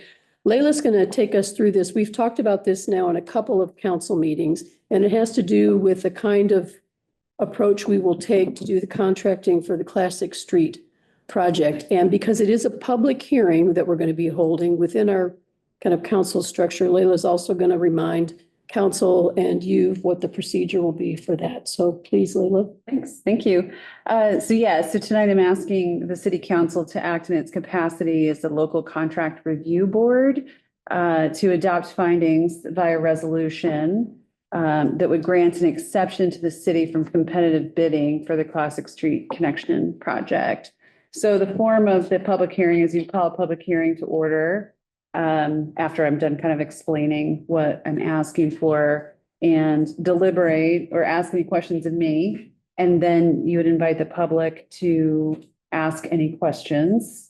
And then you would close the public hearing, deliberate, and then vote on whether to adopt the resolution. So you can either open the public hearing now and I can start and kind of just outline what I'm asking for and then ask any questions of me, and then we can have the public provide any comment or feedback or questions. Okay, then formally, I'd like to say that we are opening a public hearing on this matter.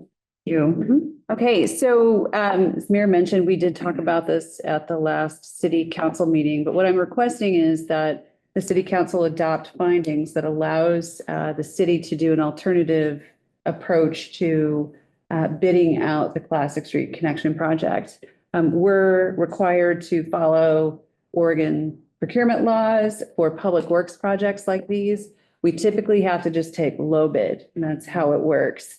And this is an alternative to that. So acting as a local contract review board, you would, what I'm required to do is provide you with a series of findings. And so those findings respond to the state statute that defines what exemptions can exist and whether or not we met the requirements of that exception. So I worked with the city attorney and our engineer to put together these findings, which are outlined in your packet, and I won't go through them in detail, but the kind of broad brush is that what we need for this project is we have a couple of things that are sort of driving this request.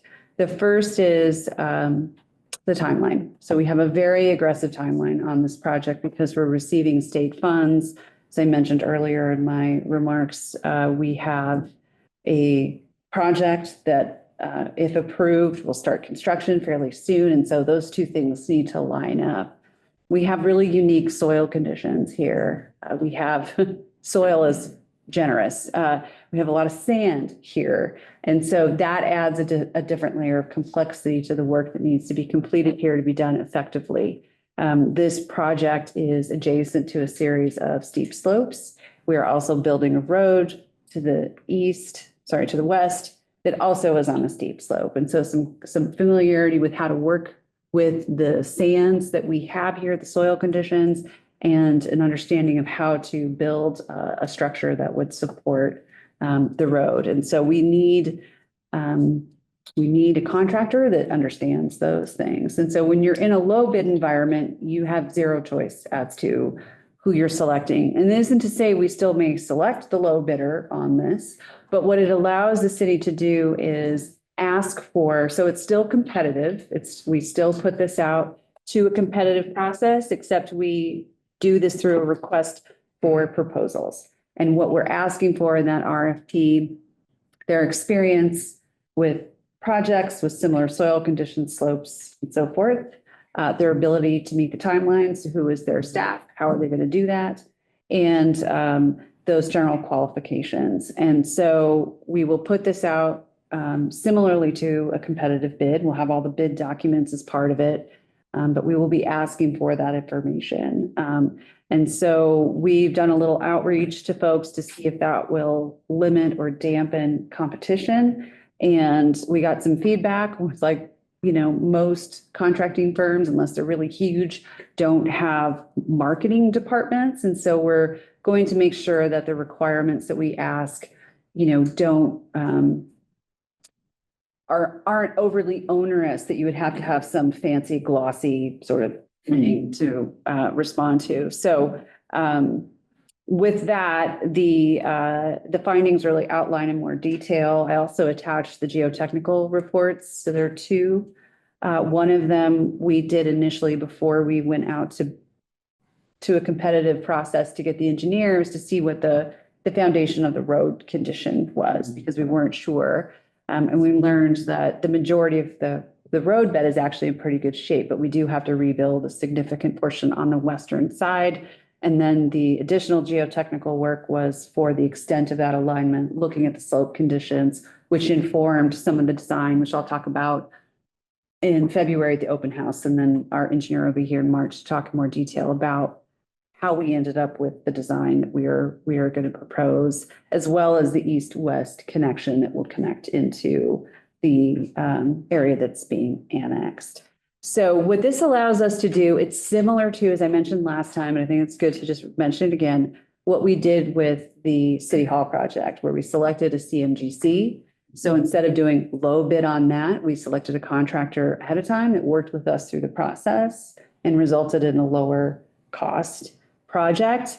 This is somewhat similar, except the way that public works projects are structured is that isn't an option for us, but this is as close as we can get to that, so that we can get a firm that we at least know, we can at least evaluate based on their quals and have that be a portion of the evaluation criteria. But the bid will also be a big portion of that criteria. The majority, probably 2/3 or 3/4 of the scoring will be based on the bid. And then that at least gives us some flexibility to evaluate proposals to make sure that we're selecting the lowest cost and also the most qualified. So that's kind of the major overview, and I'd be happy to answer any questions that you might have, and know that you've all read the findings and every single page of the geotech. Every single. All 180. I did. I won't claim to be able to explain all of them to you, but I I read them did. too. Technical stuff. So there are actually two reports in there. One was the preliminary one that we talked about last summer in commission that was done in August. And then the second is the more recent work. It's really Yes. the real the final geotech report. Okay, Yes. good. Yeah. Okay, so questions, comments, councilors? No questions based on my interaction with you and discussions in the last council meeting. I'm all set. Jerry? Yeah, I'm generally all set. I'm just curious, you're right that this is very similar to what we did with City Hall, and everybody's very satisfied with how that's playing out. We didn't do this with Dorcas, so did we? No, we didn't. And I don't bring that up to try to argue against this. I'm going to vote in favor of it, but I'm just curious for the public's knowledge, why would you not do it on Dorcas? Yeah, well, I think, truth be told, I wasn't aware that we could do something like this. So you learn something when you do a big public project like that. So I actually reached out to a number of, actually have some colleagues that are city engineers and asked them about that. So Dan was here at the time we did Dorcas and had done public projects. And he did a great job with that. But in my outreach, having to take over the project management for this, I learned about this process and then got some advice from other city engineers who said it's worked really well for them. The other reason is that we're in a different contracting environment than we were when we did Dorcas. So there's a lot more, folks are a little hungrier, right? So the likelihood of getting a low bid from someone that may not have the qualifications we need is more likely. Now, that's just an assumption, right? But that was another reason that we elected to do this. And so I consulted with our engineer who's done a number of public projects to get their advice on it, and they thought it was a good idea too. And in the best interest of the city, ultimately, is where I landed, is based on my outreach to other city engineers, to our engineer, and then consultation with our legal counsel, that it felt like it was in the best interest of the city to do it. And the other thing is like the CMGC model, we now have a model in place that we can look at if it works well for us this time. We've sort of laid the groundwork with this initial process, because as you know, developing findings and going through, findings will be different for every project, but we now know the process, and we will have a draft contract and a draft RFP that will save us time and money if we ever decide to do this approach again. So those are the key reasons why. Well, and then the timeline also, right? Timeline's huge for us. It's different than it was for Dorcas. Yeah, yes, yeah. It doesn't have we always like to get public projects done, and when you're dealing with paving, you do have a pretty limited window. But this is, I wouldn't say it's more complex. It's a bigger project, but the timeline is much more aggressive. Yes. Jerry, we finished? Yes. Okay. Anything else before I ask the public? Not for me. Makes sense to me. Do we have any comments or questions from any members of the public that are present here tonight? Nancy, do we have any comments or questions, observations from anybody who is online that you can see? No, Mayor, we do not. Okay, then I'll bring it back to council. Well, the normal thing is giving public comment. Do you have anything else? I think we've answered that. So We're okay. we're probably ready to go to a motion then. Yeah. So would a counselor care to make a motion to move forward on this? I'll make the motion to move forward on resolution by reading title only. A resolution of the City Council of the City of Manzanita, Oregon, adopting findings and granting exemption from competitive bidding for Classic Street construction project, and to authorize solicitation by means of a competitive request for proposals that considers qualifications and bid price. Thank you. I second. Okay, all in favor? Aye. Aye. Opposed? All right, Thank you. go forward quickly. Yes. I'm sure, yeah. It's like, It's a tight Well, and timeline. really, really good work. Yeah. Really good Yeah. work. Thank you. Yeah, I think anybody who's lived here more than 3 months understands the difference between working with somebody who understands sand and just local conditions. So Yeah. I feel a lot more comfortable that we will be able to really look at who's got the relevant experience, because I think all of the comments about that Classic Street project, almost all of them started with, well, what are you going to do with that slope on the side? That's Yeah. pretty steep. So I think in general, the public are aware of that and will be appreciative of our ability to find the best contractor to do the best work. So thank you. thank you. I need to close the public. And now I will close the public hearing. Well done. Thank you very much. Okay, the technicalities of all this. Okay, so item D then is the salary schedule for a project manager position that's been in the works for a while, and Layla's going to talk us through that one as well. Yeah, thank you. So I am requesting council to approve by adopting this resolution for the salary schedule, a new position for the city. So last year at the budget process, I was toying with the idea of proposing a full-time equivalent FTE, a new staff person. But I elected to do that in phases. And so working with council president, ended up hiring someone through Portland State's fellowship program. So this is an individual that Cody Acoin, who was ultimately selected for the position, is a graduate of the Masters in Public Administration program at the University of Oregon. So has a set of skills that I was going to say but it's really the city needed in order to continue to advance the work that we have been doing. And so as many of you know, like my job primarily is to manage the city, but I'm also managing huge projects at the same time. So that includes City Hall project, Classic Street project, comprehensive plan, and then a number of other things that I won't bore you with, but there's a lot happening. And so Cody's been an essential component of that. But the reason why I wanted to be cautious is because adding an FTE I don't take that lightly. I don't, both when I was a department head and as an administrator of a city, adding a new person to the staff is a big decision. And it's really important. And so what I wanted to do was make sure that that position was necessary. And I'm at a point now where I don't think I could actually continue to function at the level we're functioning out without it. And that isn't just during the time frame that we are doing City Hall or Classic Street. We haven't had our retreat yet, and to postpone that.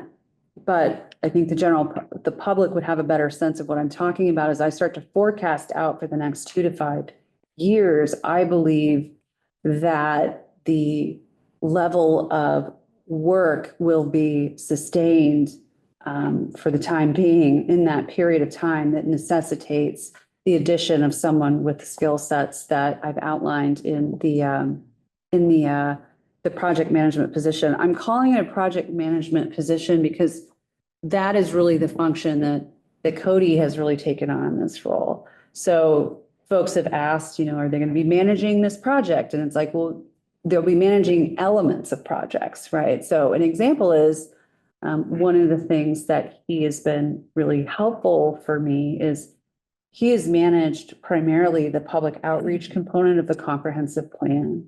So a lot of those updates you're getting, the sort of the rebirth of the Manzanita Minute, the surveys, the coordination with the Public Advisory Steering Committee, that's all been Cody. And he has done an outstanding job with that. So that's a project. I'm overseeing the comprehensive plan, but he has taken on some really critical elements of that project. Another example is the City Hall project. People think it's underway, it's getting built, and we don't really have a whole lot to do with it anymore. And nothing could be further from the truth. There's quite a bit of work that goes into that. And so, for example, he is project managing the procurement aspect of all of the low voltage equipment we need to purchase that Josh gets to install in the new building. And that's not a small thing. So he's also been, because of his background and his education and experience, if Cody did work for municipal government before he was here, he's able to manage committees. So one of the tasks I want him to take on is really management of the short-term rental committee. He attends all the planning commission meetings and helps with the agendas and the minutes. I can delegate to him to draft a resolution for me. So projects large and small. And he, and I've also been asked, and I want to answer this question too, is, well, why not go out to a competitive position? I'm really looking at this as an internal promotion, frankly. His internship ends in March. He has done an outstanding job. I think is the right person, we have ramped him up to where I can be like, hey, can you take care of this? And he can just run with it. So I see this as an internal promotion. And I really think that given what I'm forecasting and having someone in this position as well, once these major projects start to fold back, will allow me to be more engaged in the day-to-day operations of the city, which I will say is something that has suffered. I think I'm fortunate to have a really thoughtful, hardworking group of people that are self-initiators. And so that has been great, but I need to be there more for my team. And so this will free me up a little bit for that once we're kind of through these major projects. I'm taking on budget right now in addition to all of these other projects. And so I really believe that this position is not a short-term fix for a short-term problem, but rather it is a long-term investment that I've put a lot of thought and care into thinking about and preparing for.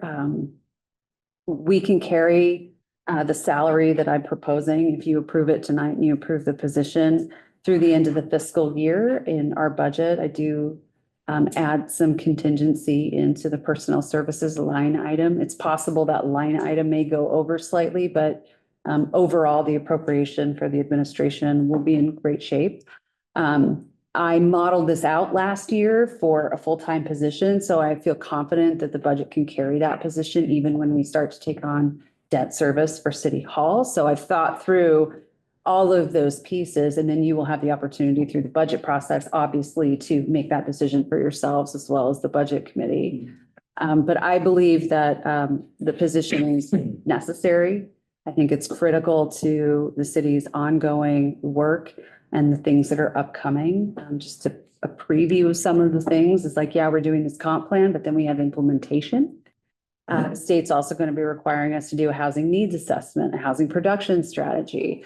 We'll have to do a water conservation master plan. We probably need to update our water master plan. We want to take a look at doing system development charges for transportation, which means we need to, so the list goes on and on. So I can feel the spirit of Dr. Bond here, right? Yeah. That list, I was like, yes. Yeah, I feel you, Dr. Bond.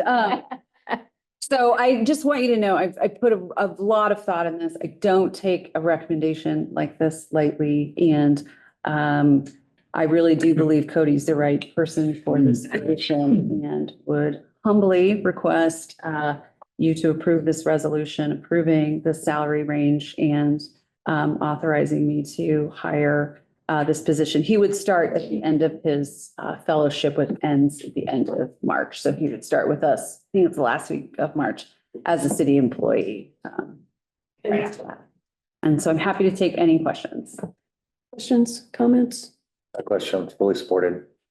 Yeah, I don't have any questions, but just a couple of comments. So I can remember last year and probably before last year, but last year during the evaluation process for the city manager, there were the beginnings of conversations among counselors about the need for this kind of level of support. And that was before we were introduced to Cody. So we happen to have a confluence of two things at the same time, a need that we can afford and we can actually easily visualize, but a need that we can visualize and that we can afford to pay for.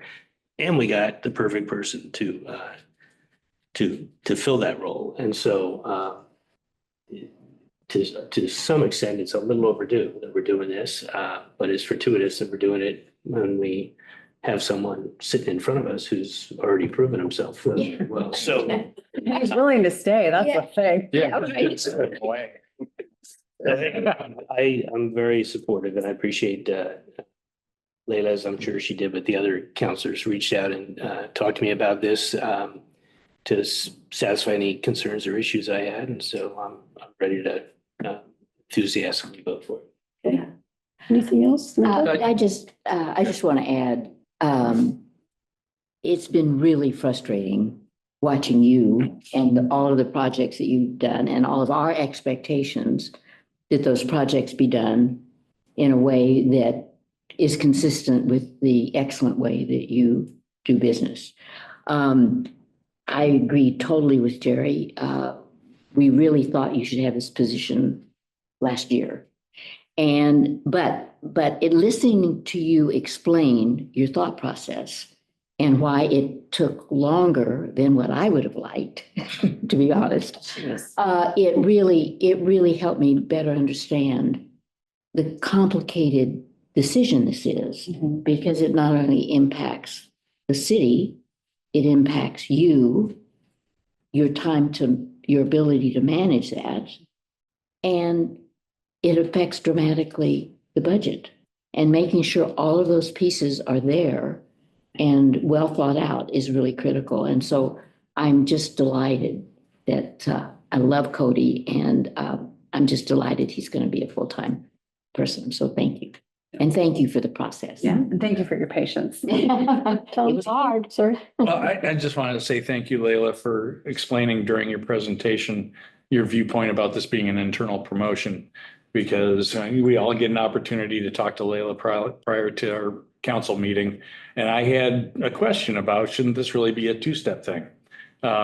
Because you'd establish the position and then you'd seek applicants. And, to just say, hey, we're going to have this and it's Cody. I understand that. And I've had a chance to work with Cody, first to develop the interview process for the Planning Commission commissioners, and then to do the interviews and come up with recommendations for who should take those spots. And he's excellent. He really knows what he's doing. And then the other thing that we've got him working on is to develop a city code. Yeah. And so Jerry and I have been working with Cody on that. Cody, he was already 3 steps ahead of us when we first undertook it. And he's just shown a really great ability. So I'm fully supportive of developing or of authorizing the position and then to put Cody in it. So thank you for what you've done in developing that. Okay, great. And I concur. And I know there's a tremendous feeling in suspense of what's going to happen with the vote on this now. So I need a motion though from a counselor to go forward. I'd like to make a resolution of the City Council of the City of Manzanita, setting salary for the position of project manager for fiscal year 2024 to 2025. I second it. Thank you. All in favor? Aye. Opposed? Cody, if you're out there, congratulations. Cody. Let him say. Continued thanks. Okay. Moving on. Are we all right? Good? Yes, yeah, Okay. we're good. So for anybody who knows me or has come to even one council meeting, you know that I love to recognize and thank people. It's just one of the best things about sitting up here and having a gavel. So I want to take a few minutes. We have a few things that relate to the budget committee. But tonight I want to give a particular shout out to a volunteer citizen. Again, I think in the spirit of Dr. Bond, who we talked about earlier, but I'd like to make sure everybody knows Jim Dopp. Jim's sitting in the front row here tonight. Jim has provided many years of service on our budget committee, and I had the privilege to serve with him through the time that I was on it prior to joining council, and have really appreciated how he quietly but thoroughly listens and then listens some more.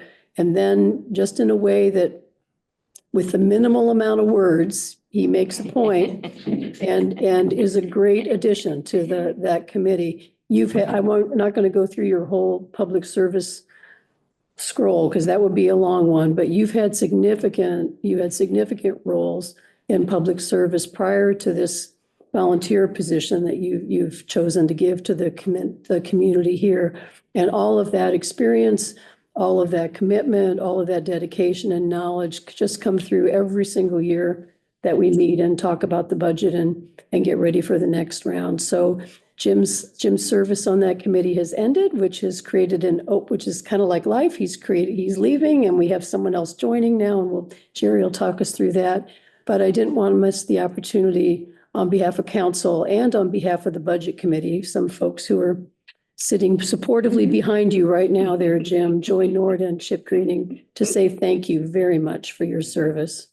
And we do have a nice piece of paper that's got some very nice words about you. The supply chain problems in the world are not solved yet. So the frame to make it actually the thing you want it to be is not here tonight, but I know where you live and I'll make sure we get it to you. So Jim, did you have a word you wanted to say? Just two real quick things. That's great. You go right ahead. One, I just want to say how much I really, really appreciated serving on the budget committee and thank the community for allowing me to do that. I enjoyed working with the other volunteers a lot, with the staff a lot, and the elected officials. It's been enjoyable, it really has.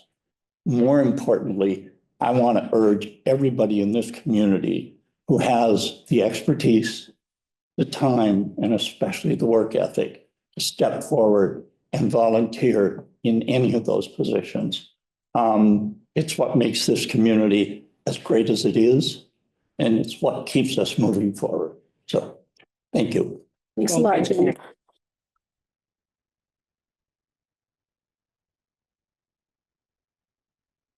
Thank you. And continuing on a budget committee theme, Councillor Stegman, the next one, please. Sure. So we had two openings on the budget committee. One because of Jim's stepping down. The other, I think Kit Keating must have been filling out a term. Okay, so she had a short term and elected to reapply. So two openings, regrettably only two candidates, but not regrettably because two outstanding candidates. First of all, I'll just mention Kit as the incumbent member of the committee. As a counselor on the budget committee, I feel really good having citizen members come to us and be selected significantly because of their familiarity with budgeting, whether in the private, public, or nonprofit sectors. Counselors are on the budget committee because we're on the budget committee as a function of state law. We may or may not have any budgetary expertise. Some of us a little more than others, but Some of us. Catherine was on a budget committee, so I'll assume you have superior budget. Well, thank you, skills. Jerry. The rest of us, I think it's, we're pretty well-informed people and we work hard, but we're not a Kit Keating. Kit is a CPA with a long resume in the insurance industry, and just having served 2 years with her on the budget committee, she asks a lot of questions and they're tough questions. Yeah. And I don't always understand the question, but I pay attention. Answer. So Kit is exactly what we need on the budget committee. She takes it very seriously. She has the credentials and the credibility within the committee to function very well as a check on the system and asking questions. And that's what we're really all about on the budget committee. We're not there to fight with the budget officer. We're there to support the budget officer, but we're also there to represent the public's interests as the budget officer does her work. And so Kit's a real asset. And I think Sean Koch, who's also going to be joining the budget committee, presumably as the other candidate, I'm sure will provide a similar role. Sean has a extensive background in budgeting in both the corporate and nonprofit sectors. As a financial advisor, she's a lawyer by trade. I think recently retired, new to the community, and that's I think also good to.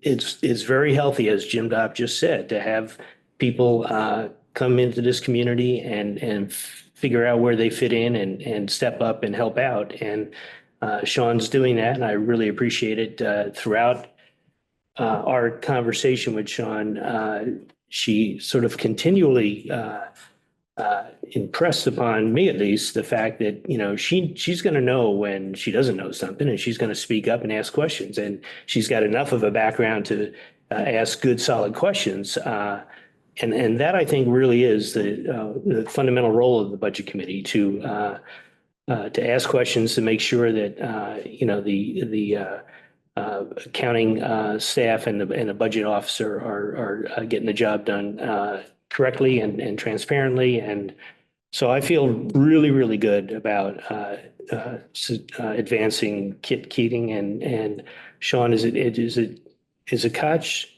Coach. Like the song. Okay. Good. And I also want to thank, obviously, Joy Nord, who was on the Budget Committee and helped with the interviews, as well as Nina Christ, our financial manager. It was a really, really good process. It was a process that was set up to handle a competitive pool. We didn't get a competitive pool. We had two applicants for two positions. But again, I don't think we could come out with a better result than those two candidates. So, do I make a motion or do Does anybody have any questions or comments? Record? The only comment I have is that the silence is deafening, that we only had two applicants when there's one person in the community that frequently speaks out publicly about questions about the budget and didn't apply. Okay, Tom. Seriously. If questions are finished and I'm in agreement, of course, with what Jerry has said about both candidates, before I talk about how I'm looking forward to working with people, let's make sure we vote on it. And so I'd love to entertain a motion on this from the counselor, please. Well, I would move that Kit Keating and Sean Coach. Coke. Like the Koch brothers. Get there. Yeah. But not like.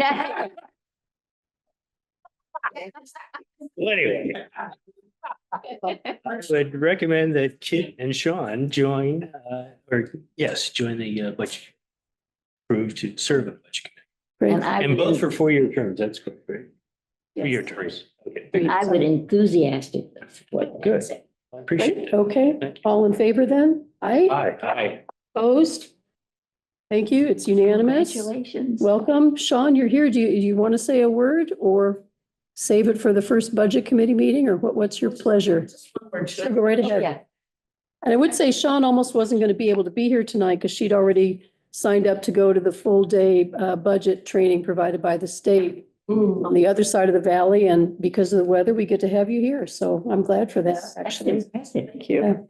And I just wanted to thank both Chip and Joy, kind of helping to get me going on the committee. Joy helped me get connected to the trainings, and Chip was just instrumental in getting me a lot of background information about the committee. And I really want to say I am anxious to get going on this. I'm in watching online and online in person with some of these meetings, listening to like the short-term rental committee working, listening to the council working, listening to some of the old budget committee, meetings. Everybody works really collegially. There's a great work ethic. People are really trying to balance needs and desires of diverse people in the community.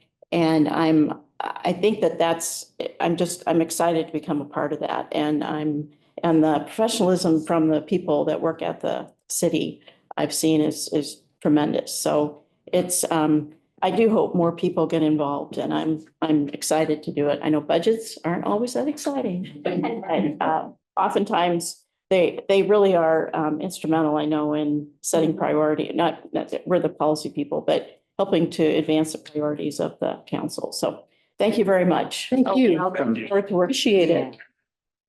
See you on Zoom very soon. I've got some meetings coming up. Lovely. Okay, so I'm going to turn the next to Nina. Can we get Nina on the screen? Yes. Hi, Nina. Hello. Hello from a distance. Many of you have met Nina already. She's our accounting manager, and in a series of discussions we've had about audit findings over the years, you're here to report out on a plan of action for one of the items that's come up for a few times that you're taking care of. Yes, I'm here tonight to ask for approval on a plan of action for our 2024 financial audit. So for folks that don't know, a plan of action is required by the state to show that we adequately communicated to council and the community any deficiencies that were found during the scope of the audit. And as you know, we did have one deficiency this year, which was lack of segregation of duties. This is a deficiency that we've had every year and is a result of limited staff and basically just having one member of staff in the accounting department. And as I mentioned at the last couple budget committee meetings, we're partnering with our financial consultant, Grand Peaks, and they are helping us to develop internal controls, policies, and procedures that will be documented. And we expect that on our fiscal year 25-26 audit, that this deficiency will be downgraded to a finding, which means that it will still be noted during the course of the audit, but it won't be reported as a deficiency, and we won't be required to submit a plan of action. And I'll entertain any questions that anyone has. Thank you, Nina. Questions, comments? Layla? Can I just Linda? make a quick add, Go which ahead. is, we've received a significant deficiency, I think, for as long as we've had audits. Oh, absolutely. So the work that Nina is doing is a big deal, and getting us downgraded is, for especially for a city of our size, it's a big deal. And she has already, over the last couple of years, started to put measures in place to help us, to help with that and mitigate that risk. And so I just want to commend her for that good work, and just note that it's a big deal for us. So I'm really pleased with that effort, and it's a game changer, really. It's Yeah, important. when you have a one-person department, it's interesting to see how checks and balances Right. can work. And I think the staff has done a really good job of figuring it out, and we'll make good progress on that this year. Yep. So does anybody have any questions for Nina? And this one, again, this is not a new topic. We've come at this a number of times. Okay, well, having no more questions or comments, would anybody, let's see, do I need a motion on this one? Yes. Okay, may I have a motion on this one to proceed then? I'll make a motion to proceed with the plan of action to take us out of this deficiency mode as presented by Nina. And a second? Second. Thank you. All in favor? Aye. Aye. Aye. Opposed? Okay. All right, Thank you. Nina, go forth. Thanks, All Nina. right, I appreciate it. There's a couple hours left in the evening yet, so get some rest. Thank you very much. Tell her to get to work. Yeah. Oh, well. Not funny. So I'm going to switch to another topic now, and it's our last item in new business. And it actually is a pretty, to in my mind, a pretty serious topic, and that's Oregon sanctuary law. We'll do this one. Mike Sims from our police department is going to be coming up and leading us, doing a little bit of education. And I know we've got some members of the community who came specifically for this topic. So I thank you for being here and for joining us, and some people that are online too that aren't visible in the room. So Mike, why don't you take us through what Oregon sanctuary law means and what it means in our community? And I would say the reason this is on the agenda is because I received a number of calls and questions from people wondering We're watching at the federal level what it actually means in Oregon and what it actually means in our city where we do have law enforcement. So that's part of the background as well. Yeah, and Thanks, Mike. based on that background, and when you get a call, I get busy in this case. Those inquiries came in as they kind of did back. I remember some of this talk and language back in 2016, the first time around. And so here we are again, and the topic has been, somebody's interested in, I believe, was it Phoebe? Hi, Ms. Tallman, I saw you earlier. Hey, so let me know if you have questions, but really those inquiries led to some information. That information kind of led me to the Oregon Department of Justice. The Oregon Department of Justice has a website. A lot of that sanctuary literature is on that website. But just to kind of go back in time, Oregon is a sanctuary state. There's laws created for that. The Oregon Revised Statute 181A.820 talks about establishing Oregon as a sanctuary state. House Bill 3265 came along in 2021. That kind of rebolstered some of what happened in 1987 when we became that sanctuary state. And then I'll also cover some other information. This is what the Oregon Department of Justice website looks like when you navigate to that. Right on the front, there's Civil Rights tab, and then followed up by the Sanctuary Promise. And this is a good starting place to get a lot of that information and hopefully answer some of those questions that you may have. But I just want to take a second to take note. On the far right side, it says, I want to make a report now. That's like a hot button on their website. And I'm not going to speak to that just this moment, but I'll get to that in just a moment. So moving along, if we talk about the lay of the land, when we talk about law enforcement, our local law enforcement partners are really the Oregon State Police, the Oregon County Sheriffs, and we have 36 counties in Oregon, and then all municipal police. And we all three of those local partners, we sort of just answer to state law. Like, that's it. It's not really even a sort of, it's like the Oregon Revised Statute. That's what dictates local law enforcement officers to include Oregon State Police, the sheriffs, and myself, a municipal officer. The other law enforcement out there is those federal agencies that we've been hearing a lot about in the news. Those folks operate on their own and independent of us, and we operate independent of them. We're sort of structured and we cater to that state law. That's where we're at, that state law, as far as our local partners. So moving along, back in 1987, Oregon became that sanctuary state, or had that sanctuary state status. They were the first state to do that. They pretty much said, hey, we're not going to be working with federal authorities regarding immigration enforcement. That's just not our job. This is something that, and I can't speak for them, but this is something that's already established by them. They focus on that. I focus on state law, I being municipal police, again, alongside with our Oregon State Police and our county sheriffs. So there is a little QR code there, and that takes you right to the website in case there's folks participating from home, or right here if you want to take a quick snap with your phone camera. That takes you to that Oregon DOJ website. Moving along to the House bill that I mentioned, 3265 in 2021, that sort of bolsters the Oregon sanctuary law from 1987 and really makes some of that literature clear, also including the report and support system. So if you feel that any type of immigration law has been violated by our local partners, again, being state police, county sheriffs, and municipal police, you feel that any of those immigration rights have been violated, the Oregon Department of Justice has on their website this phone number and, of course, their website. So that's something in the event that you feel that those local partners have violated that, or for somebody else or for yourself, as far as any type of immigration inquiries.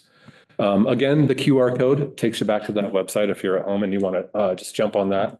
The next slide, we show how we operate independently. Again, at the very top, Oregon Department of Justice. They created that ORS in 1987. That creates the sanctuary status. That governs, that tells our local state police, county sheriffs, and municipal police sort of how to operate regarding the state law. That's what we do. That's what we follow. Again, bolstered by House Bill 3265 in 2021. In addition to the law and the House bill, I know at least locally, Manzanita Police Department, we also have our policies and procedures created by Lexipol, and you'll see Lexipol up there. Lexipol is an LLC. They're a company that creates many policies for many police departments. Every police department has to have a policy. We have one authored by Lexipol. They take the state law and just say, and fill in the blank. So our local police department policy is based on state law. Lexipol is just a company that makes that transition for us. That's all operating independently from the center of the circle. And again, those are those federal agencies that we just don't work with.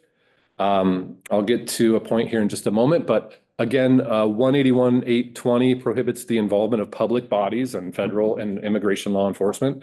And then that House Bill 3265 increased transparency, accountability regarding the government interactions with federal immigration authorities. So that's just kind of captures what that looks like, how we operate independently. As recently as January 8th, 2025, the Oregon the Oregon Association of Chiefs of Police and the Oregon State's Sheriff's Association, they put out a training memorandum to just about every agency, as far as I know. I think probably every agency in Oregon, every law enforcement agency in Oregon. And it was just a kind of a reminder, some hot topics that's directly lifted from that law that was created in 1987. And I'll read through these. Law enforcement officers, local law enforcement officers, including the Manzanita Police Department, could request information from ICE, Immigration Customs Enforcement, about a person named in an ICE record for local criminal investigation. So if we come across some sort of situation where somebody's being held on an ICE hold, the local level could go and say, hey, we believe this may be a subject of interest in a local case that we have. We'd like that information so we can follow up. So this is something that's always been since 1987. And that's just something to highlight. So when we say we operate independently, these 3 points here show a possibility of where paths may cross.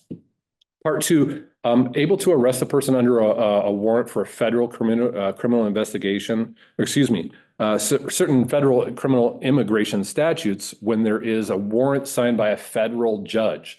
So it has to be a federal judge that we would go and request a warrant from so that we could carry forth with whatever job that we're doing regarding a criminal immigration investigation. So we have that ability to do that. I did ask the chief of police, I said, has Manzanita ever worked with ICE? Have they ever traded information, requested information, or given information to ICE? Since he's been around, chief's been around for about 22 years here in Manzanita. And at no time have we ever even seen an ICE agent in Manzanita, but we've never worked with them. We've never shared information. We've not been contacted recently or ever, as far as chief can remember in his tenure here at Manzanita, working with those folks. A third thing to note, providing information to ICE about a person in custody if the information is available to the public. So if somebody's already in custody and immigration comes to us, we're not going to provide information unless it's already public information. For example, there was a case that was already adjudicated, and now it's public information that can be accessed by anybody. So we're not going to give them any information outside of the fact, unless it's already public. That being said, that information was pushed out to us again as recently as January 8th this year. So they're talking about it at different levels, and this is how we received that. It was just a training memorandum saying, hey, heads up, this is signed to the Times, and this is the information that you may be asked about. Moving along, again, mentioning that Lexipol party, they really dictate, they really take state law and sort of organize it for every municipal police department, at least in that's a client of theirs. We follow this Lexipol training. We have this Lexipol training on a daily basis. We call them daily training bulletins. It's something that we subscribe to. Lexipol sets those policies and procedures, but they also, and I think it's important to highlight the fact that that within that policy, they highlight the fact that we're going to serve the entire community regardless of somebody's national origin or immigration status. We're going to recognize the dignity of all people. We've been doing that since 1987, I believe, in Oregon, or at least in Manzanita, since probably before my time. We're going to continue to do that today and moving forward, and I don't see anything changing in the future. There may be questions regarding that, and I'd be happy to take those at the end. But as far as I know, that's where we've been, that's where we're at, and that's where we're going to continue to go. Continuing education and training for law enforcement folks, we get that through our policy and procedure outline, and we also get again, like training memorandum from Oregon Association of Chiefs of Police, Oregon State Sheriff's Association. Also, the Department of Public Safety Standards and Training, DPSST, is the kind of the governing body for all police officers. That's where police officers go to the police academy in Salem. DPSST is one of our training partners that really sees us from as a law enforcement agency before somebody gets hired, while they're currently employed as a police officer, and beyond. So that would be some training and continuing education for law enforcement folks that I'm aware of, including pretty much every agency in Tillamook County. For citizens, well, there's classes that folks can go to. I believe Phil Chick, the manager from Nehalem, ended up going to a class, and maybe Phoebe, maybe you could speak on that. Were you attending that class as well? Did you? Yes. Yeah, okay. And then also just the website for the Department of Justice. That's a good place to start if you are very curious, and I haven't covered too much, or I didn't cover what you were looking for, but that is the place. That's a good place to start, right, Joe? Yeah, so that being said, I'll take any questions here at the end. Right after I read this slide about city training and staff, we're gonna talk about the what to do's, the what ifs, and we'll invite our city council to that staff training as well. So we can just say, hey, if somebody walks into City Hall and they talk about being immigration enforcement, and they start asking questions, what should you do? What if this and what if that? So we'll be getting with you soon on that information. And we'll look forward to that. Sure, it should just be a little sit down, get together, and then we all have a little bit of information. I'm going to start with council first to ask if anybody has questions or comments for Mike at this time. Well, the only, go ahead. I just say, sanctuary laws are a point of tension in my mind. I don't like sanctuary laws generally, except that I generally love the principles that they stand up for. But when I recently saw a county sheriff say that he wasn't going to enforce firearms regulations because he was declaring the county a sanctuary county for Second Amendment rights. Well, now I don't really warm up to that so much, but I really wish we could all just be on the same page. I hate the idea that, that a governmental body is going to say, well, we understand it's the law, but we're going to pass our own law that's contrary to it. So I'm really anxious to hear what happens in the session that you're going to hold. That's what happens. Yes, I'll bring some information for you. The only comment I have is I really honor what Chief Hart said, and my own experience is that there's never been anything like that before. We're in a whole new world right now. I mean, it's totally different. And I appreciate your including us in the training, because I think that's really important. But I'm very concerned. I think our community is very concerned. And I want to make sure that we as a city are really careful about how we implement the sanctuary laws, and that we are cautious and thoughtful. And just in terms of our police department, I can't imagine a better group of people. I mean, we know you as people, and we know where your heart is. And that gives me a lot of hope. But I'm just really concerned. I think we may not, because we're small, but I'm just really concerned about the impact that this is having on families and people. And I just want to make sure we do the right thing. You should be concerned. I know that it's impacting people even at the local school level. I've got a meeting next week with some students that are very concerned for the status of their family members. I look forward to that. So it's a big eye-opening task to sort of approach Yeah, all of a sudden. So it is a whole new world. Thank Thank you. you, Linda. Great, Brad. Thank you for your thoroughness and education of the city council team. We look forward to more information from you and let us know how we can support you. well, thank you very much, and I'll see you in the future with more information. So Good, thank you. good. Okay. Thanks. Thank you, Mike. Are there questions from them? Sorry. Oh, Do you have any questions or comments? online questions, Nancy? There's a couple. And Vivi, if you ask the question from there, Mike will repeat it and then answer it so that people watching or the recording later will have the volume. Okay? You might recite her I name. just want to thank you for that presentation. That was great. And You're welcome. and what I really notice is the what I'm learning about, for instance, our sheriff's department and law enforcement agencies around the state use that Lexipol. That you must pay them. Yes, it's a subscription. They're what you're contracting for is they will, is this correct? They'll upgrade your policies in accordance with state law. They will keep your, is that correct? So your question is, does Lexipol, the subscription that we subscribe to sort of generate our policy, do we pay them, and does that price include them updating the policy to stay with state law? Yes, definitely. They don't want to be outside of the state law. They don't want to give us a policy to tell us how to do something if it's not in accordance with the state, for sure. Does that answer your question? Yeah, and then actually give you new text for your policies.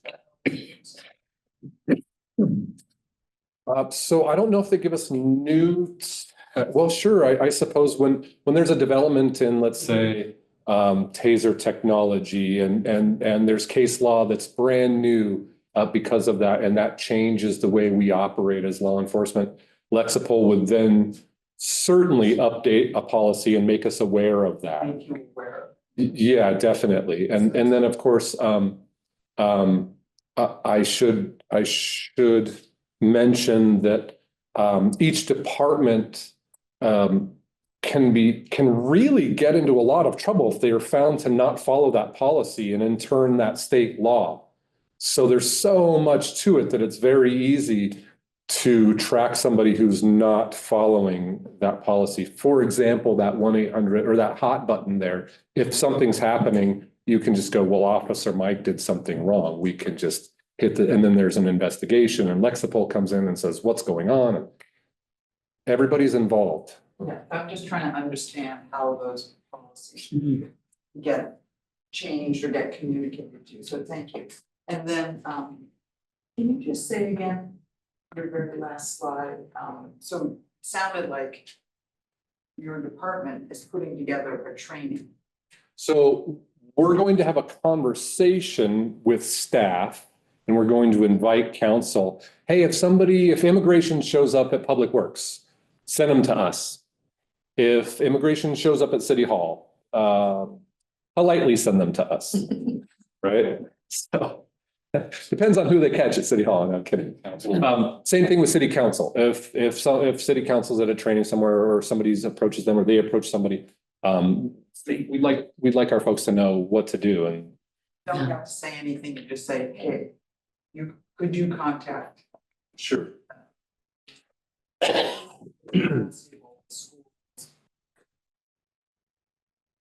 Don't answer any questions and you just say, you need to talk to my supervisor. Basically, they then call their attorneys. Well, we Which we can't may as speak well. for the other organizations, the schools and how they're handling it. But yeah, and I would say for the record, it's Vivi Tallman, resident of Nehalem.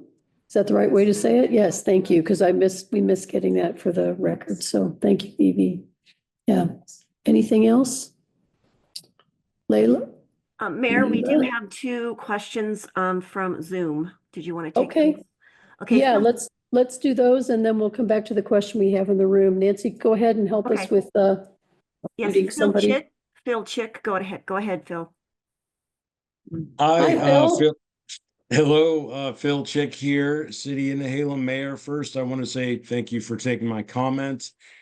And also to Sergeant Sims, really excellent presentation. Thank you. I especially enjoyed learning about Lexipol. That was one of my questions. How does the city police department keep abreast of this kind of stuff and state laws? And I knew there had to be something, but didn't know what it was. So good to know.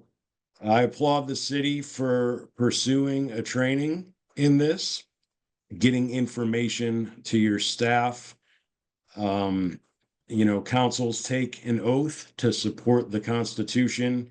I think this is highly appropriate, and I'm very glad you're doing this. And I hope to bring some of the same things to the city of Nehalem. Thank you. Thank you much. Thank you very much, Mayor. And another person, Nancy? The other person lowered their hand, so you go ahead. Okay. All right. Well, we'll turn back to the room and then I'll check back with you one more time, Nancy. So Leela Salmon of Manzanita? Of Manzanita.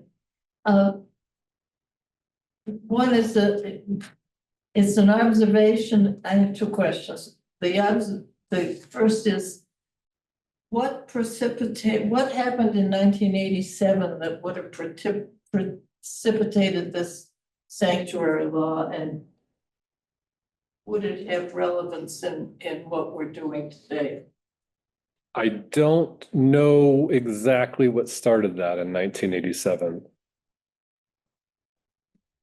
You can find out, certainly, The yeah. second is, perhaps putting her on the spot, but I'm wondering what kind of hesitance there is for people who come to the clinic and have to reveal their names or whatever. Is there? Okay, well, yeah, we could. And actually, I'm going to introduce Gail Nelson, a wonderful member of our community, and the chief, the head of the Nehalem. I'm always stumbling over that name now, and I know not to say the old name, the Nehalem Valley Health Center. Nehalem Bay Health Center. Nehalem Bay Health Center. So actually, I called Gail in advance of the meeting because I wanted to make sure she knew this was on the agenda item. I had seen that the health center was putting out information for their clients, and I'd also seen the same from the food bank and a few other organizations. I haven't seen anything specifically from the schools, and we can't speak for the schools here, but Gail, this question had to do with clients coming into the health center and what you are doing and what concerns your folks might have. Thank you for the question. And there has always been a hesitancy for some individuals to come to our health center because of our designation as a federally qualified. So the word federal is causes angst, which is really unfortunate. We've done a lot of work to help somewhat to overcome that barrier through our outreach and enrollment bilingual staff who are out in the field. And that's what we have found to be most effective is we're doing some of our work away from the clinic itself, from the building, and establishing the trust so that those can feel comfortable coming in for healthcare. What all this conversation has done in the last couple of weeks it's hampered any work that we've already done. It's raised the awareness, it's caused a lot of additional anxiety. And as in the community as well as with staff members themselves. So what we're doing, and thank you, Officer Sims, because the work that you're doing is similar to, in a way, to what we're doing at the health center, which is to have a good understanding of what the rights of citizens are. And if we are approached, we don't think that this will happen, that we will not have immigration officers coming in or ICE, but it's better to be prepared if that happens. And so to that regard, we are putting together a task force that will know how to respond if they come in. and how to help reassure the staff that we have a process in place. And also, we'll have to, again, work with those who are uncomfortable. It's not something new, but it's intensified in the last few weeks. So I hope that provides a little information for you. You're welcome. Can I ask a question? Sure, Tom, go right ahead. Gail, so since you're partially federally funded, and I'm assuming the upshot is going to be that you're going to choose to follow Oregon law. Have you started strategizing how you would replace the funding from the federal government if the push came to shove? We have a very astute CFO who is working on some mitigation strategies. And we're also receiving some guidance from our partners, such as the National Association of Community Health Centers at the national level. It's a big thing. It is. Yeah, thank you. Do we have anybody else online?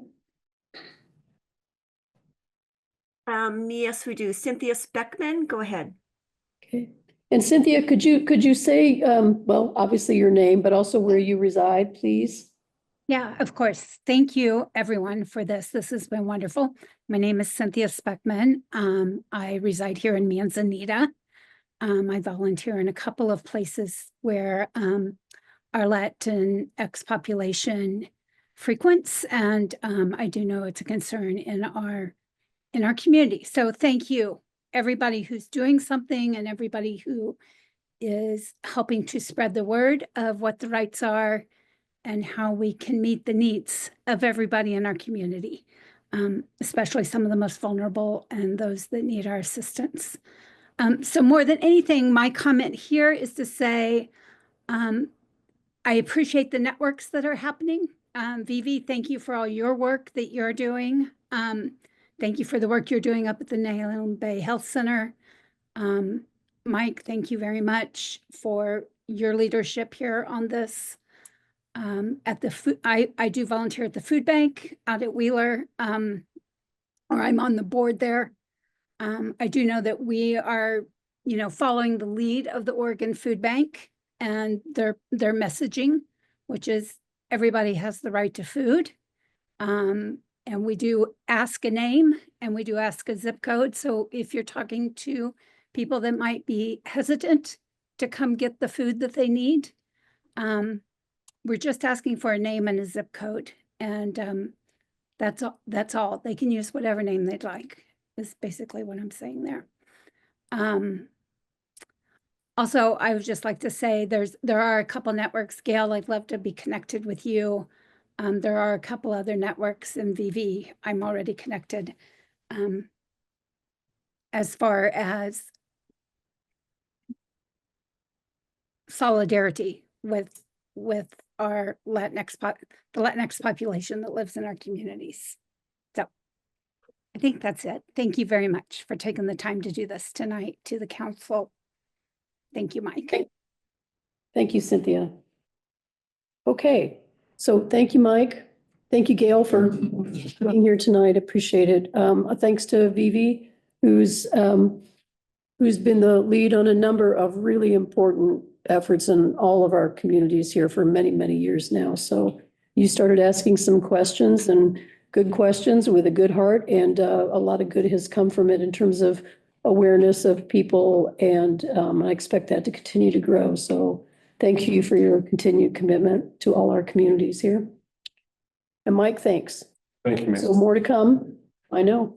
Miss Mayor, did you just call me Miss Mayor? I did. Okay. Mayor. Okay, thank you. Thanks, Gail. Thanks. Anything else you want to add? Okay, thanks for joining us tonight. I appreciate it. So the last thing we've got is council updates. I'm looking at the time, and I know people are wondering also what's the temperature out there. So I would just ask councilors to be brief tonight if you could, and we'll do a round of updates. I'd like to start with Jerry tonight, please. Yeah, just two quick ones. Layla did mention the process that we are engaged in with the Oregon Parks and Recreation Commission. I just want to stress that the their meeting that is going to be on February 25th, I believe. That just, if we're successful that night, that just gets us into the process of trying to change the rule. We don't have an opportunity that night to do any persuading. Our paperwork is in. They're going to decide whether or not to open up rulemaking that night.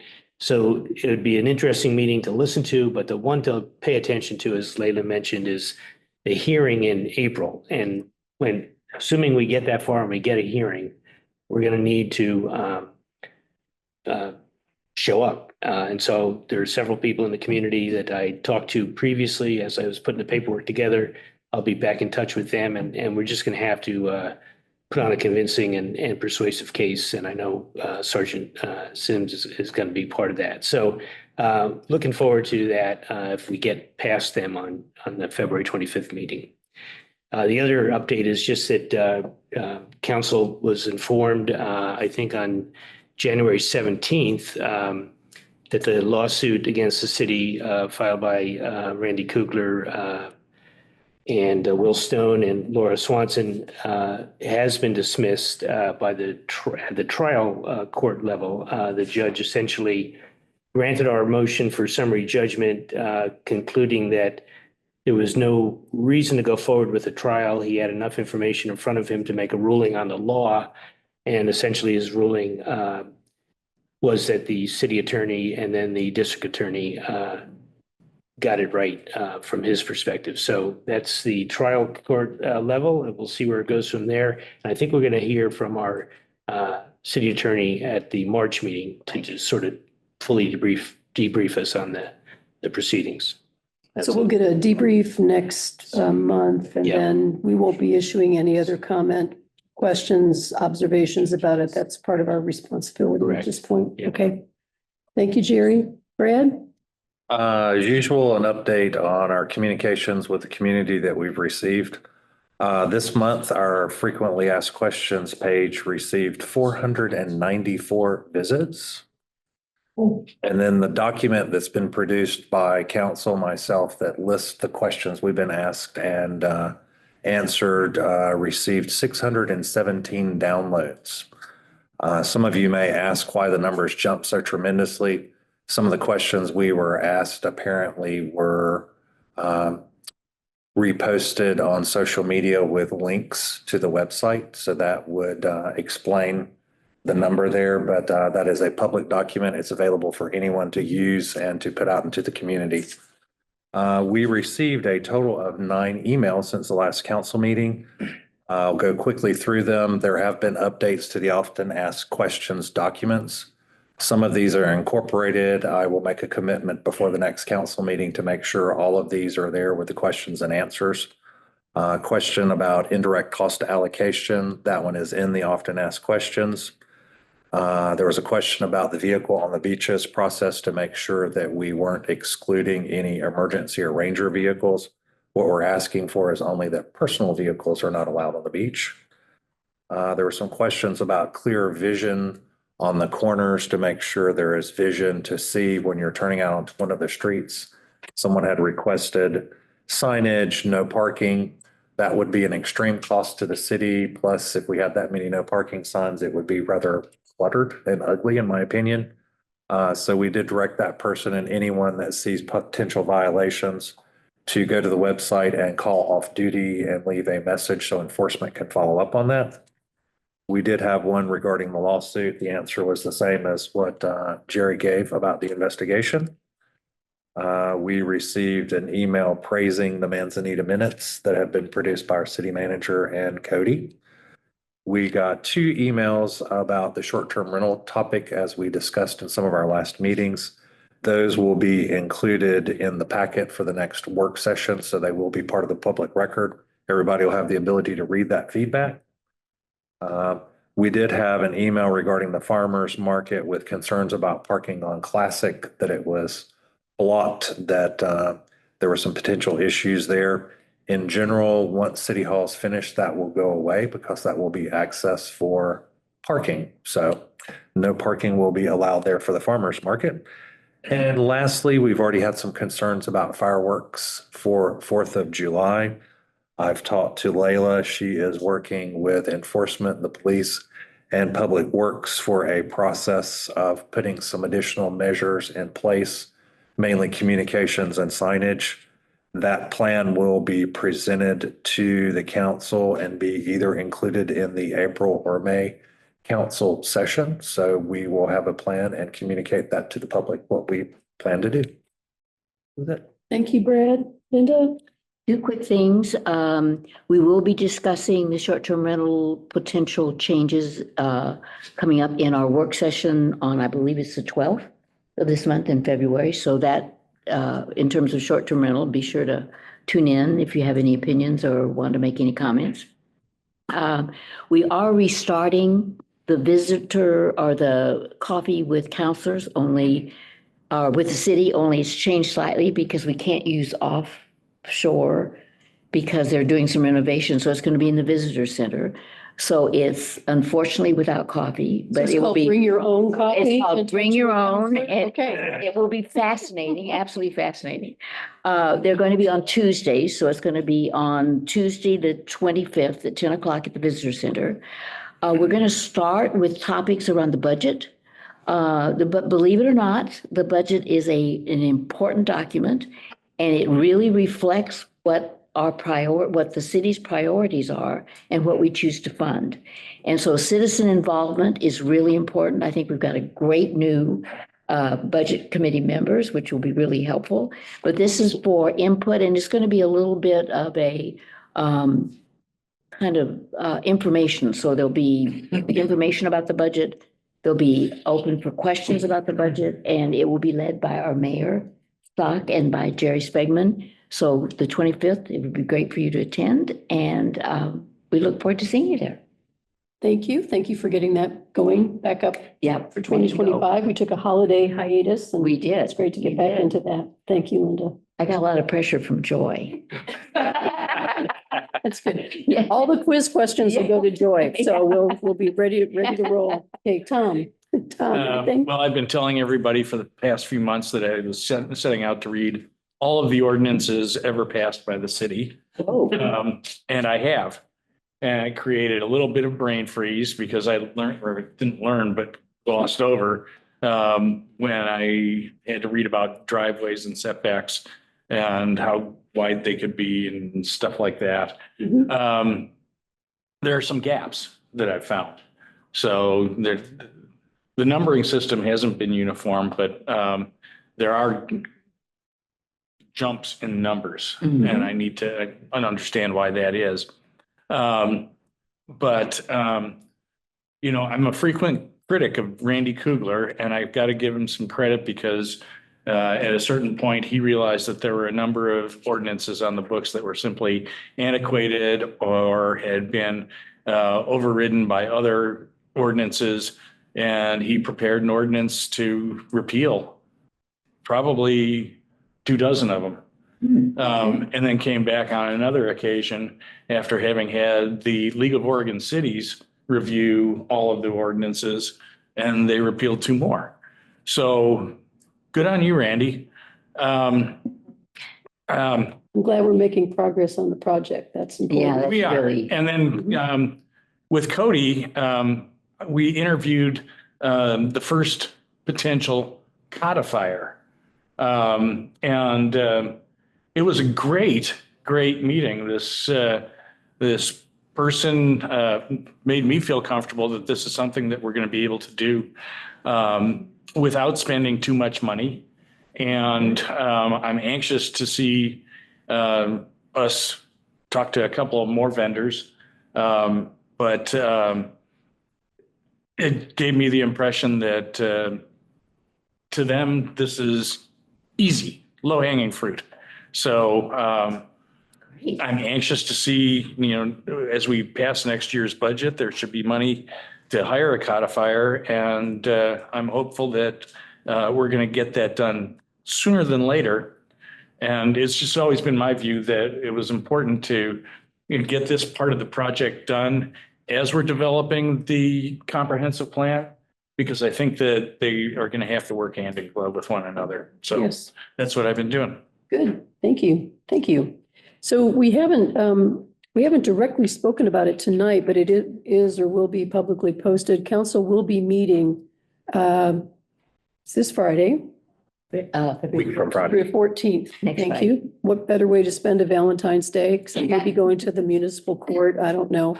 But we will be having our annual planning review and planning session. Layla referenced that. We'll talk about the immediate goals. We'll talk about what's coming down the line. It's a good session. It's normally very sparsely attended, but that's not for lack of invitation. So anybody who wants to join us for that, they would be very welcome. I've just got two more brief things. I want to keep my commitment around the highlighting some of the legal fees, because that was a question I had from a couple people and I promised I would do it. So I'll just be brief. For those of you who follow the bills in the packet, and I know we have some fans in the city who like to do that. So for the month of January, we had about 28,500 and change in legal fees. That's for the month. 5,200 of that, I won't be like the bake sale where we put the cents on it too. I'm going to do some slight rounding, but 5,200 of that had to do with a lawsuit for the release of the investigation report referenced by Jerry. That brings the total that the city has spent on that now. That's for the release of that report to a little over $22,400. So that's an open item. I don't know that we're finished with that yet. I hope we are, but we'll see. Issues related to the ballot measure that we had in our last election. That was a relatively small amount, $486. So for those of you who were wondering, I've said this a couple months because it's good to know, what does it really cost to have something on the ballot, a citizen initiative? So the city for this one, which includes legal fees and some other work we had to do, is just around $37,000. So it's not free. It's not free. And it may be well worth it, and it's certainly within citizens' rights to do it, and there is a cost. Doesn't include the opportunity cost of other things we could have been focusing on, but that's how the system works. About $20,000 of that was project related, so a lot of it having to do with Classic Street that we've been talking about in here, and you can expect that number to be high for a little while, simply because of the contracts and the amount of money that we're talking about and just the decision of how we're going to go to bid on it, which Layla talked about tonight and we went through. So that's that. I'd love to end on a note of thanks and acknowledgement. So I'm going to give a shout out to our police department, our law enforcement officers.